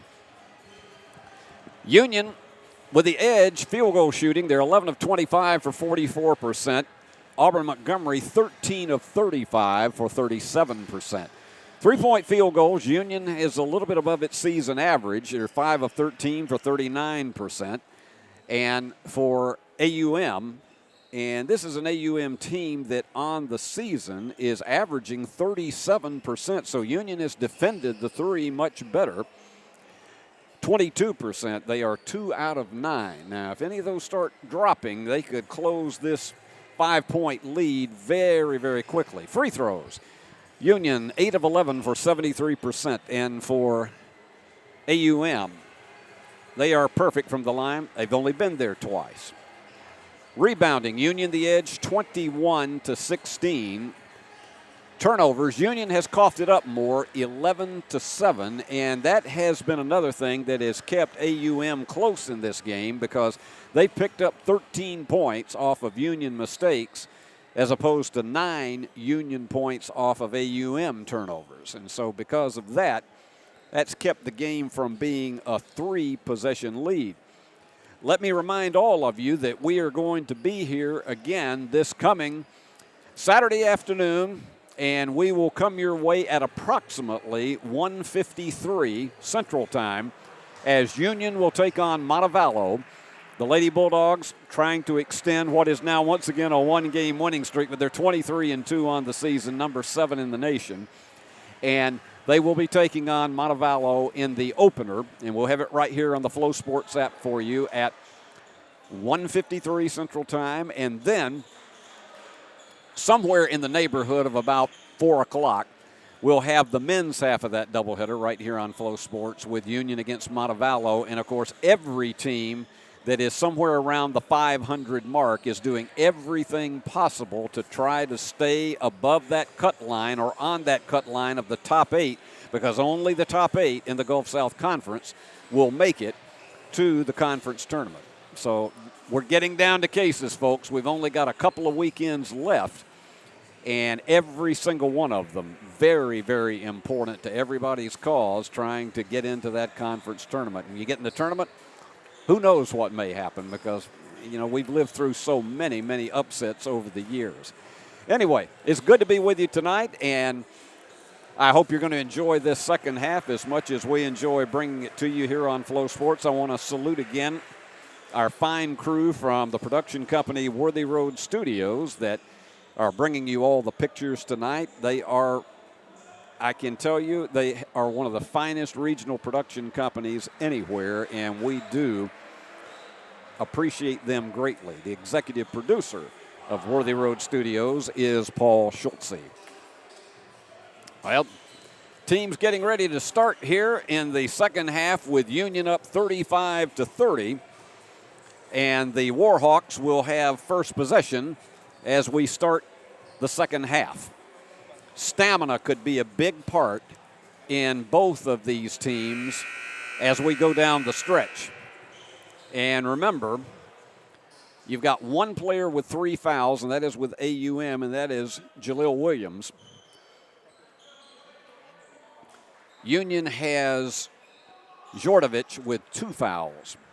Tucker has 2 fouls for AUM, just to bring you up to date on what the foul situation is. And here we go with the second half. Anderson just is a tremendous player, as is Gaston. This starting 5 they're tremendous. And the left-hander doesn't go for Youngblood, and quickly down the floor is Gar. Pike thought about the 3, but he takes it to the inside, gets the hook. And Union with its second largest lead now at 37-30. That is always such an emotional lift to get that first basket of the second half, especially if you're trying to extend the lead. And they try to lob it to the inside, and the foul is called in the paint. And it looks like it's going to be on Applegate. That's his first.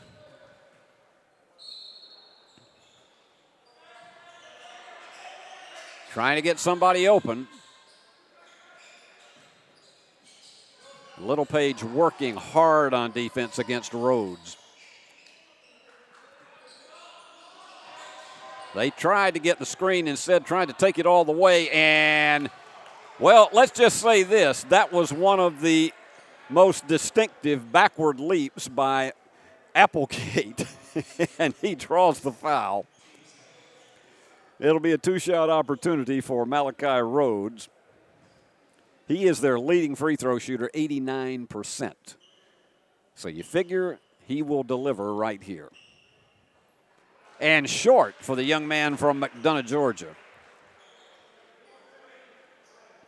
That's uncharacteristic of him, particularly to miss the first of two. Rhodes could cut it to a two-possession lead and misses them both. Rebound comes to Applegate. That's 7 for him. He's the game's leading rebounder. Now watch all of what Union's trying to cause confusion down underneath. Left hand curl hook banks in for Littlepage. Give him 7. And Union 39-30, their largest lead was at 27-17 with 6 minutes remaining in the first half. But this AUM team certainly has shown that they can come from behind, and that was a triple spin. And it looks like they're going to give it back to the Warhawks.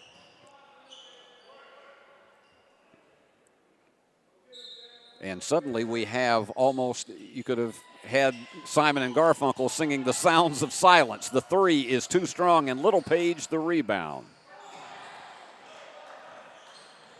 Boy, look at the speed on Gar.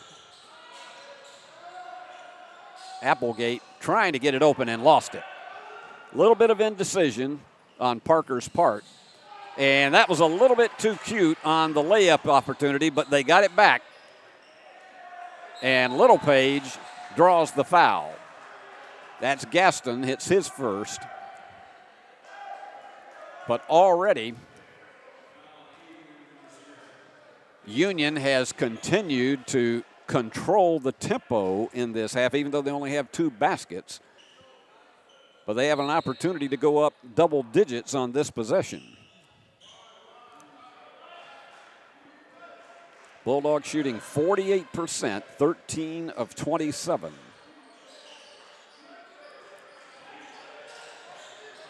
Oh, that one, Sarver, great concentration, and puts it up just short. Nice job by Applegate to tap it back outside, but they lose it. And the bank is there. Perfectly delivered by Anderson off the turnover. Underneath, having it stripped away, Union will play it. That shows you how quickly the Bulldogs made it down the floor. Our camera operator retrieves the ball.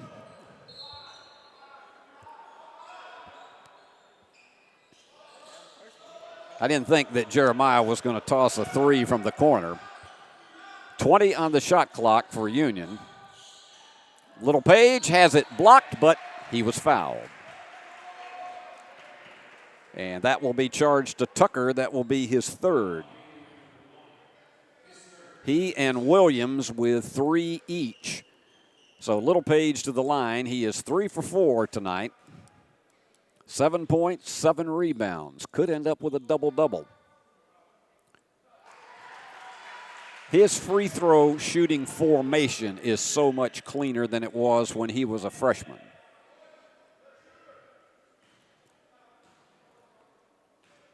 This to give Union the 9-point lead again. And he gets the friendly roll.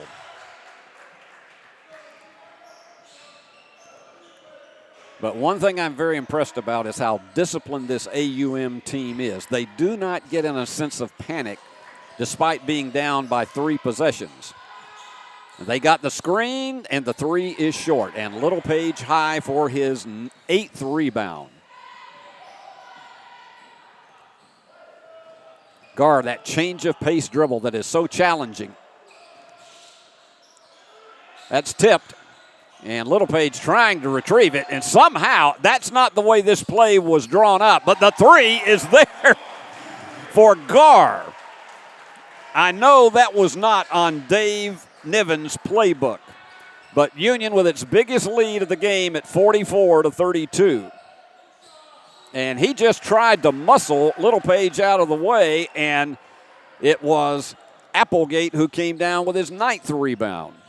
Union is really getting on the glass in this game. And the floater goes for Jordan Pike. Give him 7. So Union has extended this to 46-32, and timeout called by Coach Cheney. We have 15:54 remaining. Bulldogs up by 14.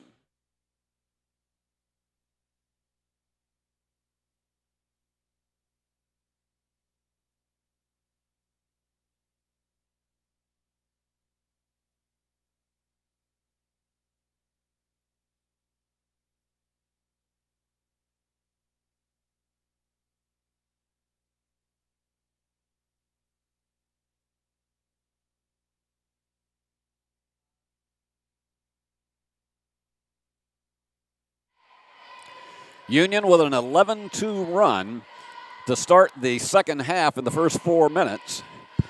So AUM has got a little bit of a hole to dig themselves out of. They made an excellent comeback in the first half when Union got up 27-17, and they went on an 8-0 run of their own to close it to within 2. But this is the biggest lead we've had in the game, and Dave Niven seems to be very pleased with what he's been seeing defensively in particular. The Bulldogs in this contest shooting 50%, 15 of 30, and they've had better shot selection from outside the arc, 6 out of 14 for 43%. The AUM team tonight, this is uncharacteristic of them. They're a solid three-point shooting team, 37% for the season, and right now they're 18%, 2 out of 11. We'll see if Coach Cheney has drawn something up to get them out of those doldrums.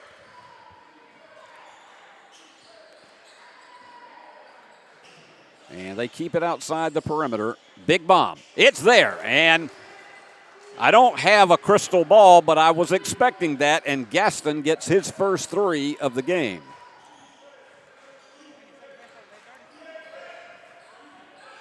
There you go, in between the defenders, and what a move on the floater. Pike now with 9. And that gets it back up to a 13-point margin. And, oh my goodness. Tucker got one, and we'll leave it at that. And they tried the bounce pass. It was just too quick to get it into Ahmad Johnson. And timeout is called with 15:06 remaining. Bulldogs by 11. Stay with us.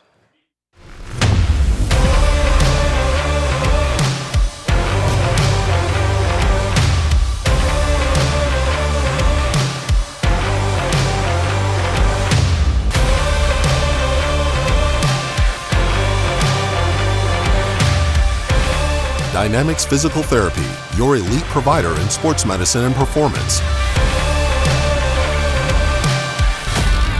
Now serving communities throughout West Tennessee. When you hear our name, know that it comes with a promise to give back to the community that built us, a promise to provide a human touch in a world that is becoming more automated. Ever since we put our roots down in Jackson in 1996, we have aspired to be community-focused by supporting programs and organizations that are important to our city. At First Bank, it is our mission to be present in our community and to continue the belief that when you bank local, you get more. Member FDIC.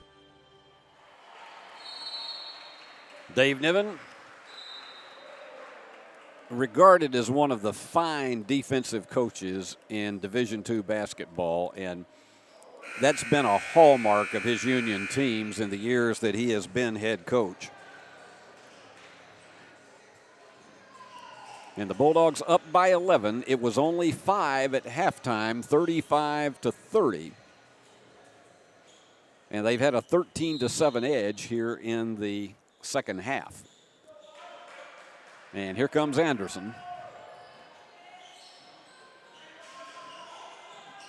Anderson's such very smooth ball handler that he is.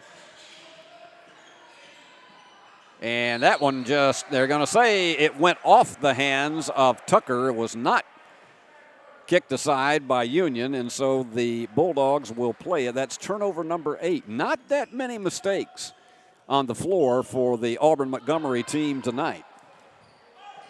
A chance again to pick up something off that turnover. They were looking for a give and go, but the goal was stopped by the defense of AUM. I got to save it quickly. From the corner, not there. Iron unkind, and the rebound comes off to Youngblood. And he's going like a man on a mission. And the mission was there, and Yordovich commits his third. Rhodes, an opportunity at a three-point play and to get this thing back down to a single-digit lead. Checking in J.T. DeBuck and Jeremiah Littlepage. So that brings Rhodes to the free throw line. 89% for the season. He got that friendly bobble. So it's now an 8-point margin, and they're coming with a little bit of full court pressure now to see if they can rattle the Dogs a bit.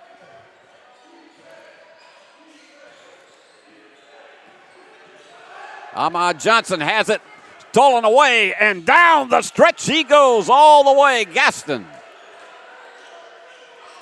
The lead is 6. And remember, it was 14 at 46-32. It's a 10-2 run for AUM. Open in the corner. Sarver can't get it to drop. Once again, Youngblood the rebound. And traveling is called. Gaston was not pleased with the call, and Coach Cheney was not either. So Union draws a break on that one because this thing could have potentially been a 3-point game.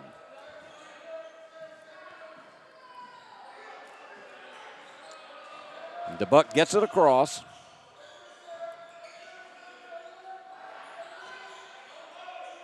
A lot of movement. Now they're going to swing everybody to the right-hand side of the floor.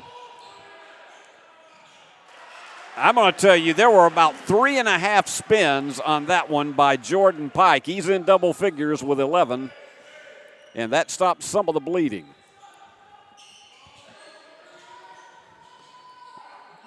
They thought about a give and go to Gaston, and he's going to try to take it himself. Underneath, and they get the tap.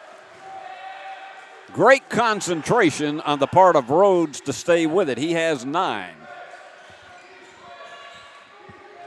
Lots of time remaining in this one for an AUM comeback. And the Bulldogs just trying to settle themselves down after losing what was a 13 or 14-point lead. From the corner, the three is there, and there's a foul away from the ball.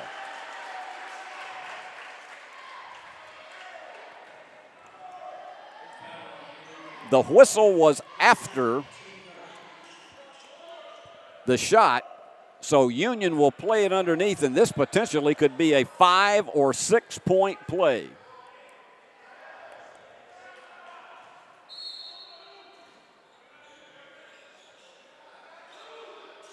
And here you go once again with Sarver and with Johnson flanking each other. Littlepage going to work one-on-one. Fall away. Doesn't go. Slamming it away was Pike. So Union missed an opportunity potentially at a 5-point possession, but back on top by 9. Bulldogs stay away from full court pressure at this stage. Boy, you see Gaston is circling the wagons down there, and that goes off of the foot of Rhodes, and so Union will play it. That was one of those careless errors. 10 turnovers now for Auburn-Montgomery. And checking back in, it will be Lanzi. And coming out is Rhodes.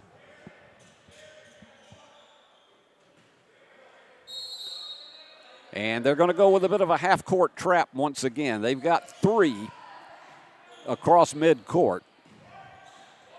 But DeBuck is usually not one who falls for that.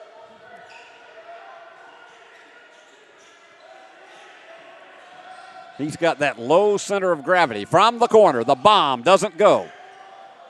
And let's see which way it goes. Union will play it underneath. But first, a timeout. 11:52 to go. Union still ahead by 9.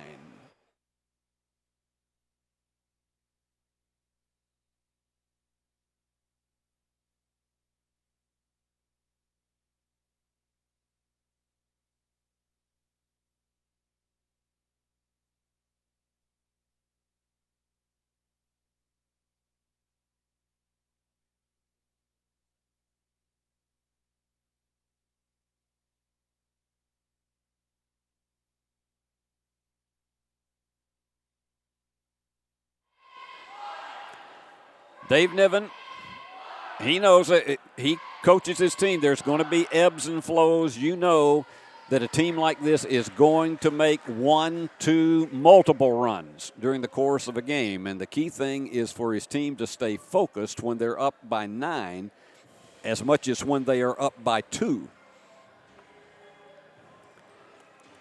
And Coach Cheney, he is very, very relaxed in the huddle with his team and doing everything possible. He's been there at AUM for 10 years, so he knows what it's like in the capital of Alabama. And he's had different types of teams over the years. I go back with AUM all the way to when Steve Crotts was the coach back during the NAIA years. He was the women's coach, at least. And here we go. All right, Sarver trying to set up something. And Johnson is perfect for that. He's got the screen. Sarver, 3! Lane Sarver with 9, and all of his have been 3-pointers. And Union back to a 12-point lead. And just completely out of the hand of Lanzi. That was one of those, almost as if he had some kind of butter on his hand, and it just completely slid away. They're staying with that half-court trap, though. They would love to be able to come up with a steal, but it's hard to against Johnson. He's going to take it all the way down. Couldn't get the floater, but gets the follow. Johnson with 16. He is the game leader, and this ties Union's largest margin at 14. Down the middle, and there. He was off balance when he released that one, but Gaston with 9. And that one's knocked away, and it's going to go back to Union. I think AUM was trying to negotiate it. Well, it's the same way it was at the opposite end of the court. Checking in is Williams again. He has 3 fouls, and I know Coach Cheney says this is time to get him back into the game. They appreciate his defense so much. Littlepage lost it, gets it back. Now, what's it going to be? And I'm asking which way they are pointing, and it looks as though they're going to charge the foul to Littlepage, trying to retrieve it. So the Warhawks play it. We've still got more than a half of this final 20 minutes remaining. And they whirl behind the arc, and on the drive, they charge it to Johnson. Ahmad's second foul. Zordovich is the only one who's in any kind of foul trouble with 3.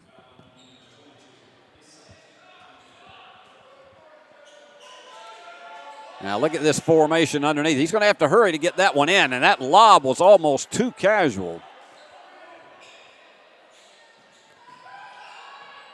Good move, good bank.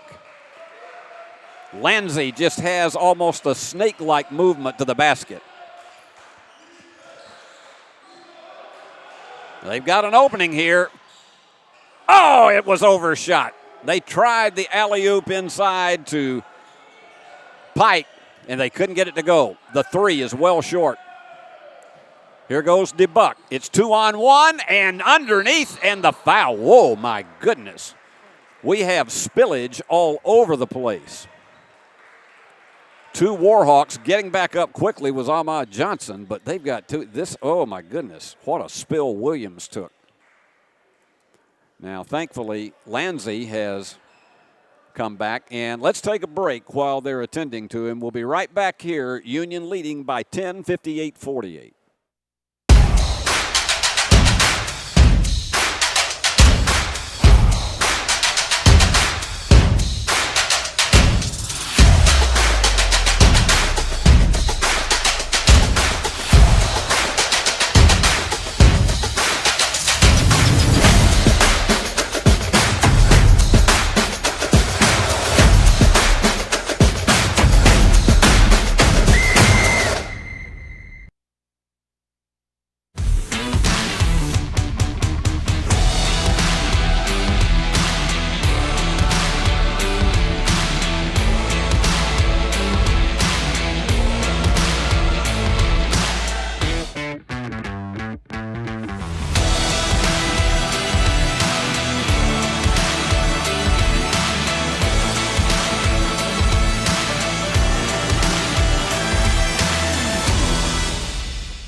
We had a scary moment there, but thankfully, Jaleel Williams is coming back up on his feet. He took a spill. It was a collision of three players, two of AUM and one for Union, and they were attending to him for a bit because the one thing you just don't want to take a chance on is there being any kind of concussion, and they're going to take him back in the back and just be sure he's all right. And they're attending to him. You may see him. There you go. They're going to sit him down in the seats behind the bench. And they're going to be sure that he's okay across the board. The trainer is looking at him right now. And you just don't take a chance with something like that. After all we just went through here with 10:07 remaining, it is Ahmad Johnson at the line. He's 2 for 3, 16 points tonight. That's the fourth team foul on AUM.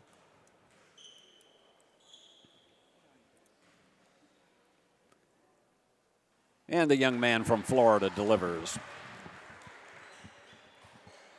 He just surpassed his season average of 16 for the Bulldogs.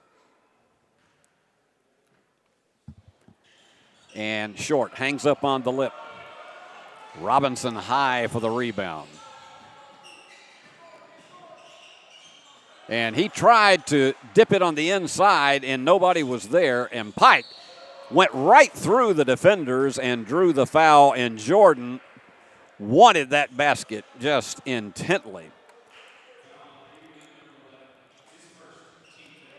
So he'll go to the line for two, each team with 5 team fouls now.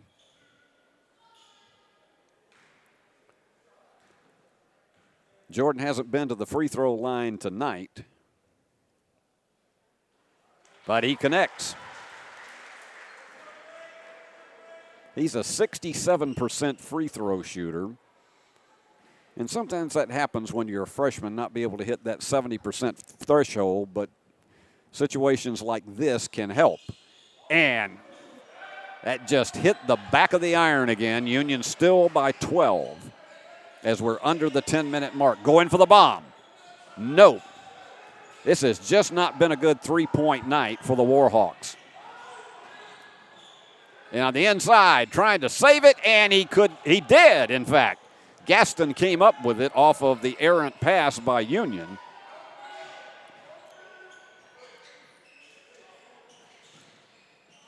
And on the inside, they can't get the layup. Johnson quickly down, tries to take the floater, and he can't get it, but gets the offensive board. He's going to go for the three. Yes! Ahmad with 20.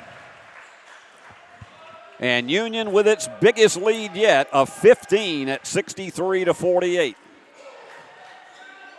Little fake and spin move by Rhodes. And a double head fake, and the bank does not go. Finally, on the third tip, and it looked as though it was Gaston who got it. He has 11. Getting close to the 8-minute mark. Littlepage with a little short one and just didn't have enough arc on it, and the rebound coming off to Rhodes. This is where, if you're a Union team, and this is a young Union team with 5 freshmen and 3 sophomores. What a block by Pike. This is a young team, and one of the things that you want to try to avoid is making those, as my old broadcast colleague who is now in Tulsa, Jonathan Husky, would say, silly mistakes. And tipped away. They said it went off the hands of RCA Victor trying to get that one away. I think Dave Niven thought that it was actually off the hands of AUM. Here goes Lanzi. Double spin move and gets it in. Lanzi with 6. And they slow the tempo down once again.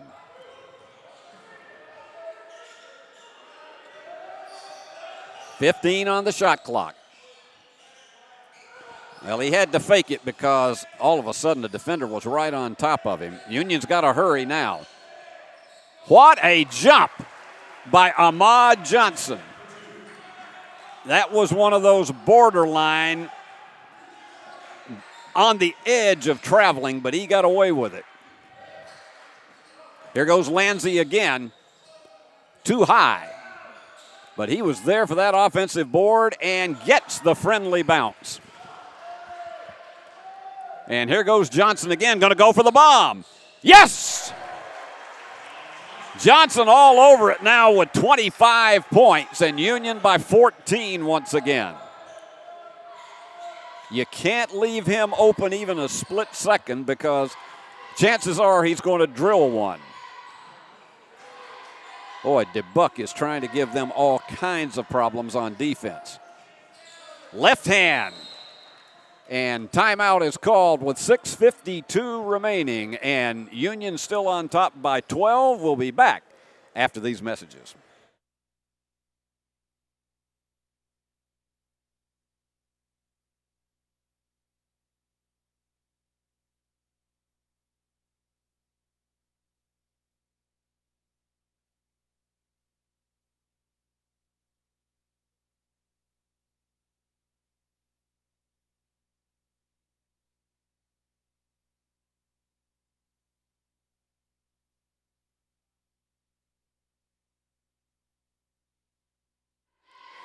Let's check your Flow Sports scoreboard right now. And for Auburn-Montgomery, the leaders are Gaston and Robinson with 11 points each. Lanzi and Youngblood have delivered 8 each.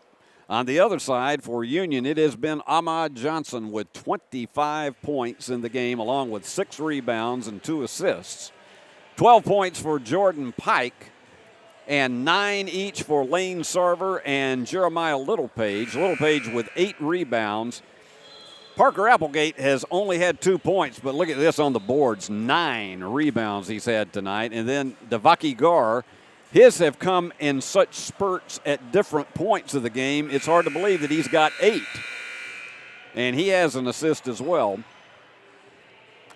So the Bulldogs have been holding on to this double-digit lead for most of the second half after leading 35-30 at halftime, and they get the ball here with less than 7 minutes remaining. You got a feeling there is one more push at least in this AUM team to try to shutter some of this lead away. DeBuck again with that weave and slow book, and in and out on that three-point opportunity. Gaston with his 5th rebound. Very quickly down the floor, and that'll be the 16th foul on Union. And even though he did not release the ball, that was on Pike. That's his first. Even though he didn't release the ball, they said it was in the act of shooting. So Robinson goes to the line for 2 and connects. This is an excellent free throw shooting team across the board. Robinson 77%, and he's the number 4 free throw shooter on this team. That means they're all good. And he connects. 10-point game once again, but it's a 4-possession lead for the Bulldogs.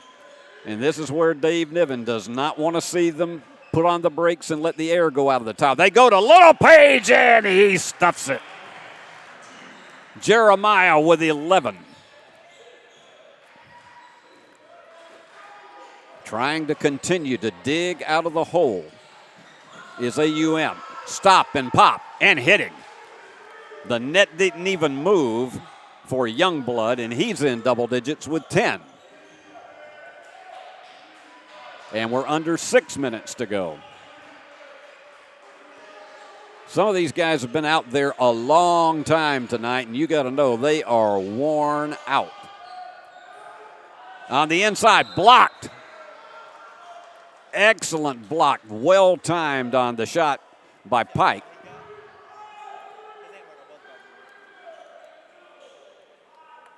Rhodes was just all over it and did a brilliant job.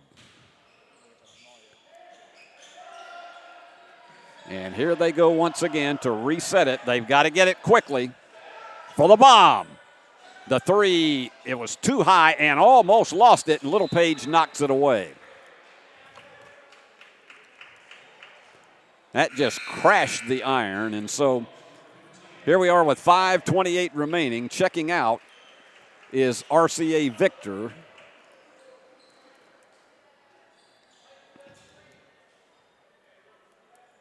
And Union staying away from the all-court pressure at this point. They do send DeBuck up, but that was more of a decoy than anything else. Staying about 30 feet out, and watch the drive. And what a move. Robinson with 15. He's their leader. And they have sliced it to under double digits. Union's going to spread them out again. Big bomb. No. Iron unkind. And it is Little Page. Can't get it.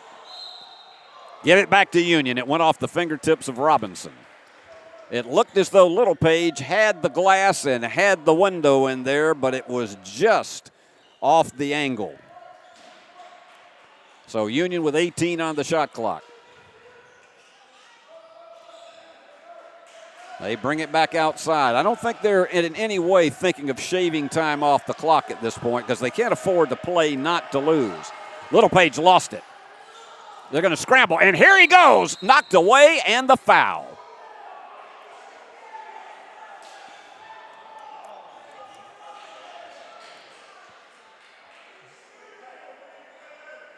The foul is on Tucker.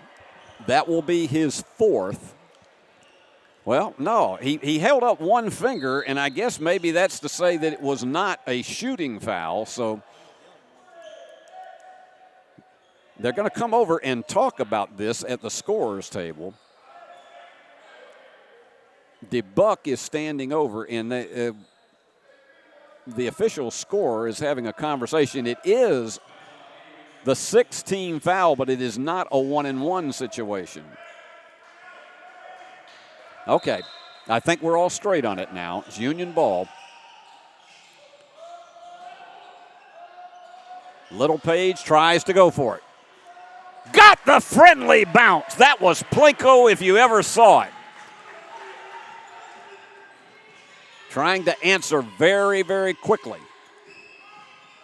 That low center of gravity that he has, that was a huge floater for Lanzi. He's in double digits.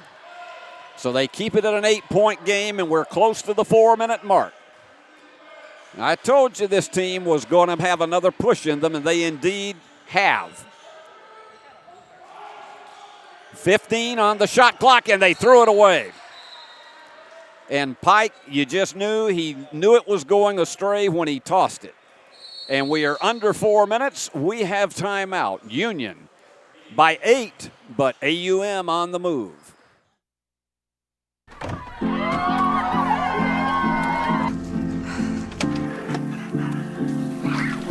Can I get some help? So happy.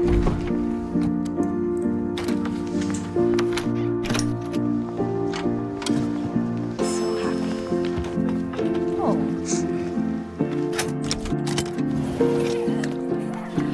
Whatever they went through together. Welcome, guys. Life well planned. See what a Raymond James financial advisor can do for you. Are you looking for a Christian college or are starting the college search process? I want to take a second to tell you about my school, Union University in Jackson, Tennessee. Union is a private 4-year university known for its rigorous academics, Christ-centered community, and the success of its graduates. My favorite part about Union is the faculty. The professors here are so intentional about helping students grow not only academically, but also spiritually. You should check out Union for yourself. Come for a visit. I know you'll love it. At Union University, you'll be transformed. The big difference in this game so far, as Coach Cheney draws up his next play, the big difference has been three-point shooting. Union 10 of 24 for 42%, and the Warhawks 3 of 14 for 21%. So you look at the difference in that, that's 21 points difference right there. 10 threes for Union to 3 for Auburn-Montgomery. That is indeed your ball game right there. But AUM's only 8 down, and they have the ball. And we still have 3:54, so they have another opportunity to make the final push. And a very disciplined team they are. They've only made 12 turnovers tonight. And on the inside, they tried to get it up high, but the arm extension wouldn't go. And there you go. Great concentration on the part of Robinson. He has 17. He would not be denied. It's a 6-point game. They've somewhat taken the crowd out of it. Pike dishes it off, and Sarver almost lost it. Down to 12 on the shot clock. Here's Littlepage. And he loses it. And there they go down the lane. It's a 4-point game, 72-68. It had been a 15-point lead at 63-48, and it's a 20-9 run for the Warhawks. Big bomb, short, and Pike is commandeered to the deck.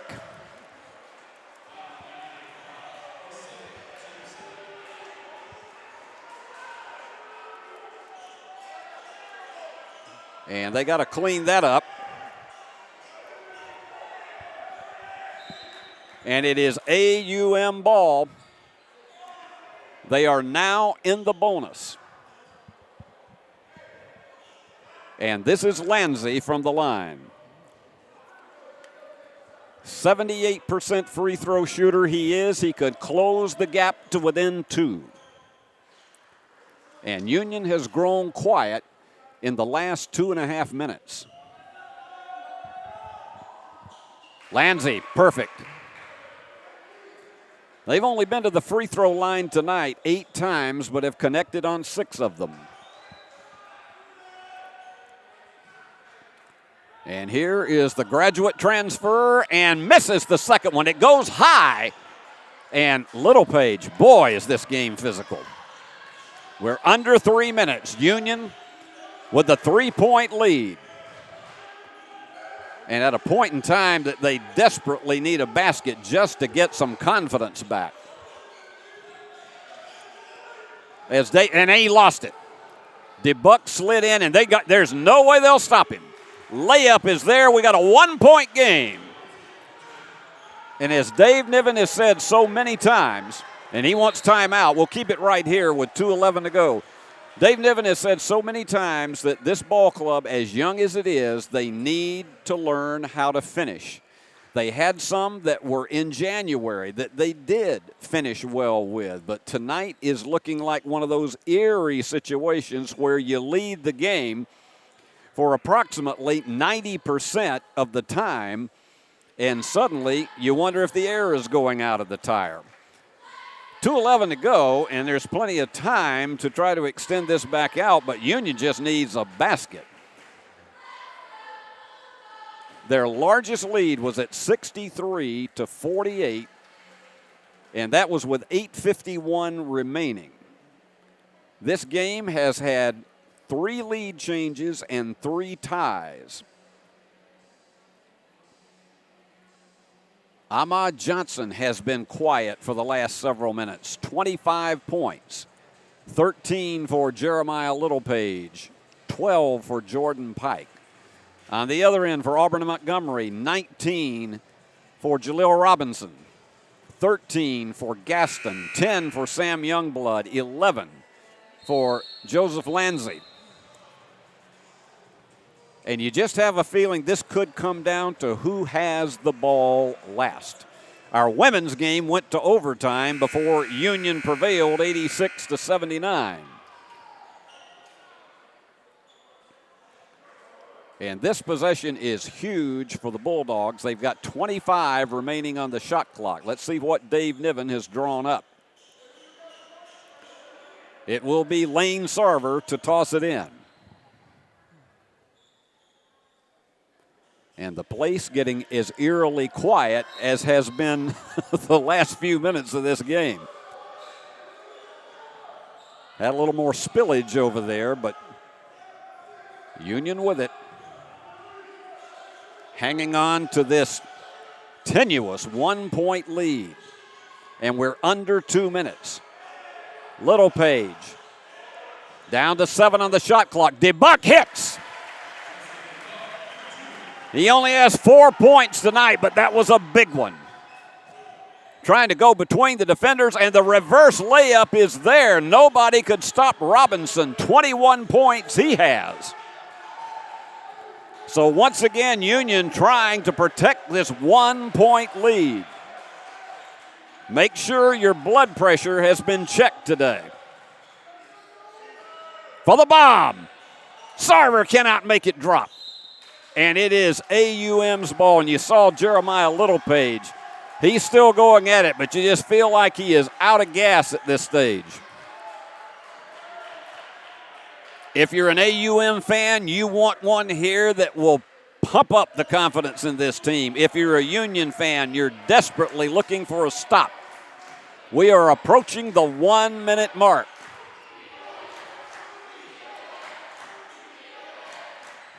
It's Gaston. He jumps. Can't make it. They scramble underneath. It is going to be, and he gets it, and after all of that scrum, Rhodes with 9 gives AUM the lead by 1. Dave Niven wants another timeout. That's his next to last. We will keep it here. Union has had the lead for 92% of this game. And all of a sudden, they're now trying to come from behind here late, 75-74. 27-12. In the last 8 minutes, AUM has outscored Union. And there you see those fans. They're hanging in here until the bitter end of this one. Again, this game is so critical for both of these teams who are still trying to fight to stay on or above the cut line of the top 8 in the conference so that they can play in the Gulf South Conference tournament. And you just see a spring in the step of the Warhawks. Let's see again what Dave Niven has drawn up.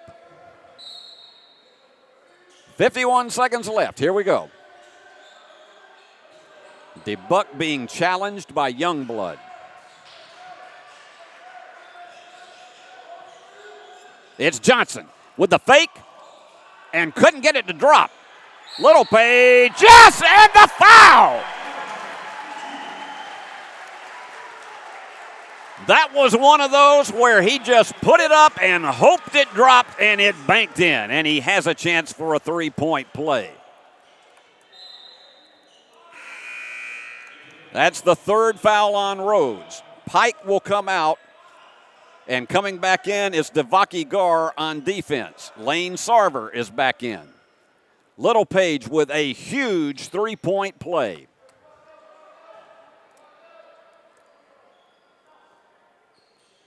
Connects.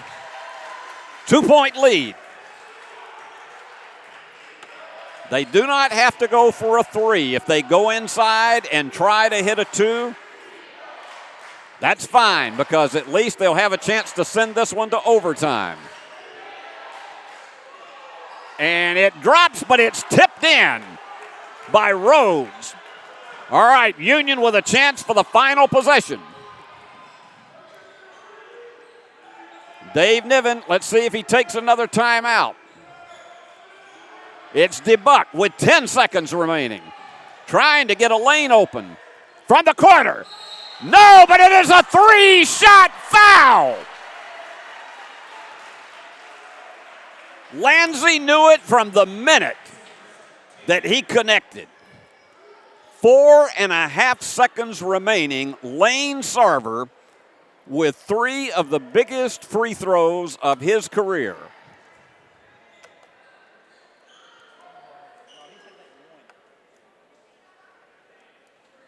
Three shots, and we will watch each of them with you. That's one. And yes, 4.5 seconds is plenty of time for the ball to get back down the floor. Short.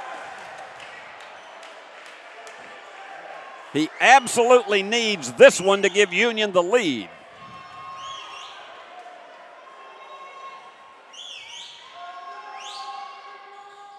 Got it.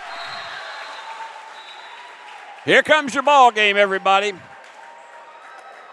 Final timeout. Now, Dave Niven may take a look. The difference in this and in women's basketball is that in women's basketball, if you call a timeout in this situation, you get the ball down at your end of the floor. In this particular case, a key thing that Union has to protect against is a foul, particularly a casual foul trying to stop the ball as it goes down the floor. 4.5 seconds. It'll be interesting to see if Niven decides to go into a press.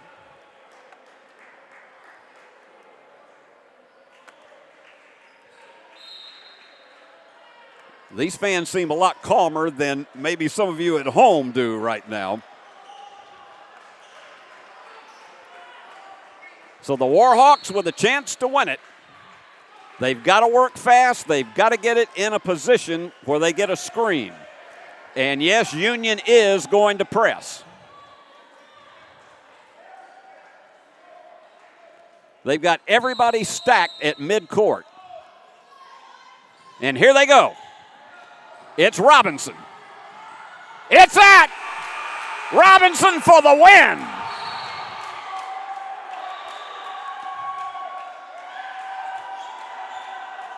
And Dave Niven calling everybody over. I think there is going to be some time left on the clock. The officials are going to take a look at it. But Robinson went in for the win and got it.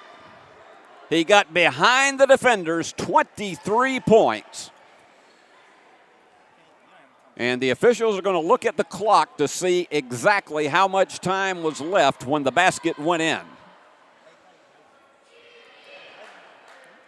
To be candid, it would be nothing short of a miracle if Union was to be able to get this one to drop if there is time put back on the clock, which we don't know for sure that it will be. They would have to have a perfect pass to almost midcourt. But what a play with 4.5 seconds remaining and to get it down the floor. And you can see the stunned silence on so many of the Union fans who are here. And a big celebration at the opposite end while they wait to see if there's even a slither of a second remaining. And they are looking at the replay.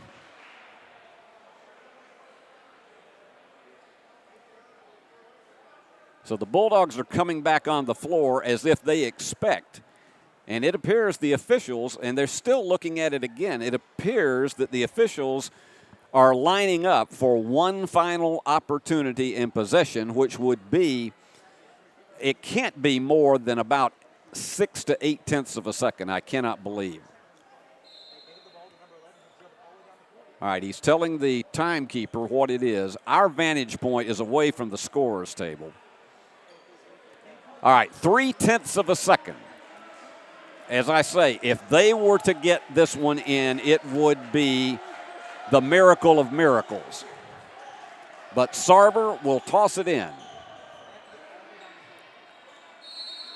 Here we go. He fires it long. Well, I can tell you what happened. It hit the shot clock. He put every bit of energy into that, and it would not go. And your final in this one is Auburn-Montgomery 79, Union 78, and what a heartbreaker for the Bulldogs after leading this game about 92% of the time and up by as many as 15, 63 to 48, but down the stretch. It was just the resilience and the determination of this AUM team that catapulted them to the 1-point victory.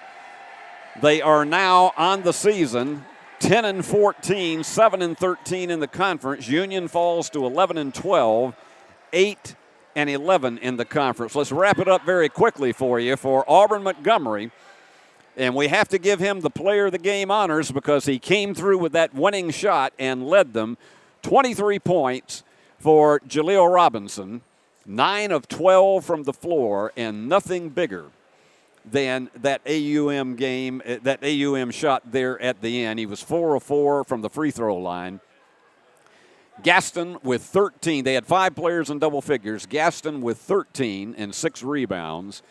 11 each for Malachi Rhodes and Joe Lanzi. And then 10 points for Sam Youngblood. For Union, Ahmad Johnson with 25 points and 6 rebounds, 2 assists, but it wasn't enough tonight. It was 1 point short. Jordan Pike, 12 points, had 3 assists in the game. 16 points for Jeremiah Littlepage. He had 11 rebounds, a double-double in the losing cause. 12 points, Jordan Pike. He had 3 assists, and then 10 points for Lane Sarver. He was 3 of 8 from the floor. He had 3 3-pointers in the contest and 6 rebounds. And this is like one of those, I can remember the book that was written about the Super Bowl in which the Tennessee Titans lost to the St. Louis Rams, in which they were approximately on the 1.5-yard line, and someone wrote a book called 1 Yard Short. Tonight they were 1 point short. But Union falls 79-78. For those of you who missed the women's game, Union won that one in overtime, 86-79 to go 23-2 on the season. So that wraps it up from Fred DeLay Gymnasium, and it's been great to be with you tonight for the 2 telecasts. And these are the folks who made it possible. Our ever-cool, ever-present director, Christopher Reasons. On cameras, Adriana Bolin, Christopher Craigie, Eric Inman, and Ben Bitterling, and your executive producer of Worthy Road Studios, the production company that provides you all of these wonderful pictures, is Paul Schultze. I'm Steve Beverly saying so long from the great hub city of West Tennessee, where the final score was AUM 79, Union 78. This has been a presentation of Flow Sports, the Gulf South Conference, and its member institutions. Good night, everybody.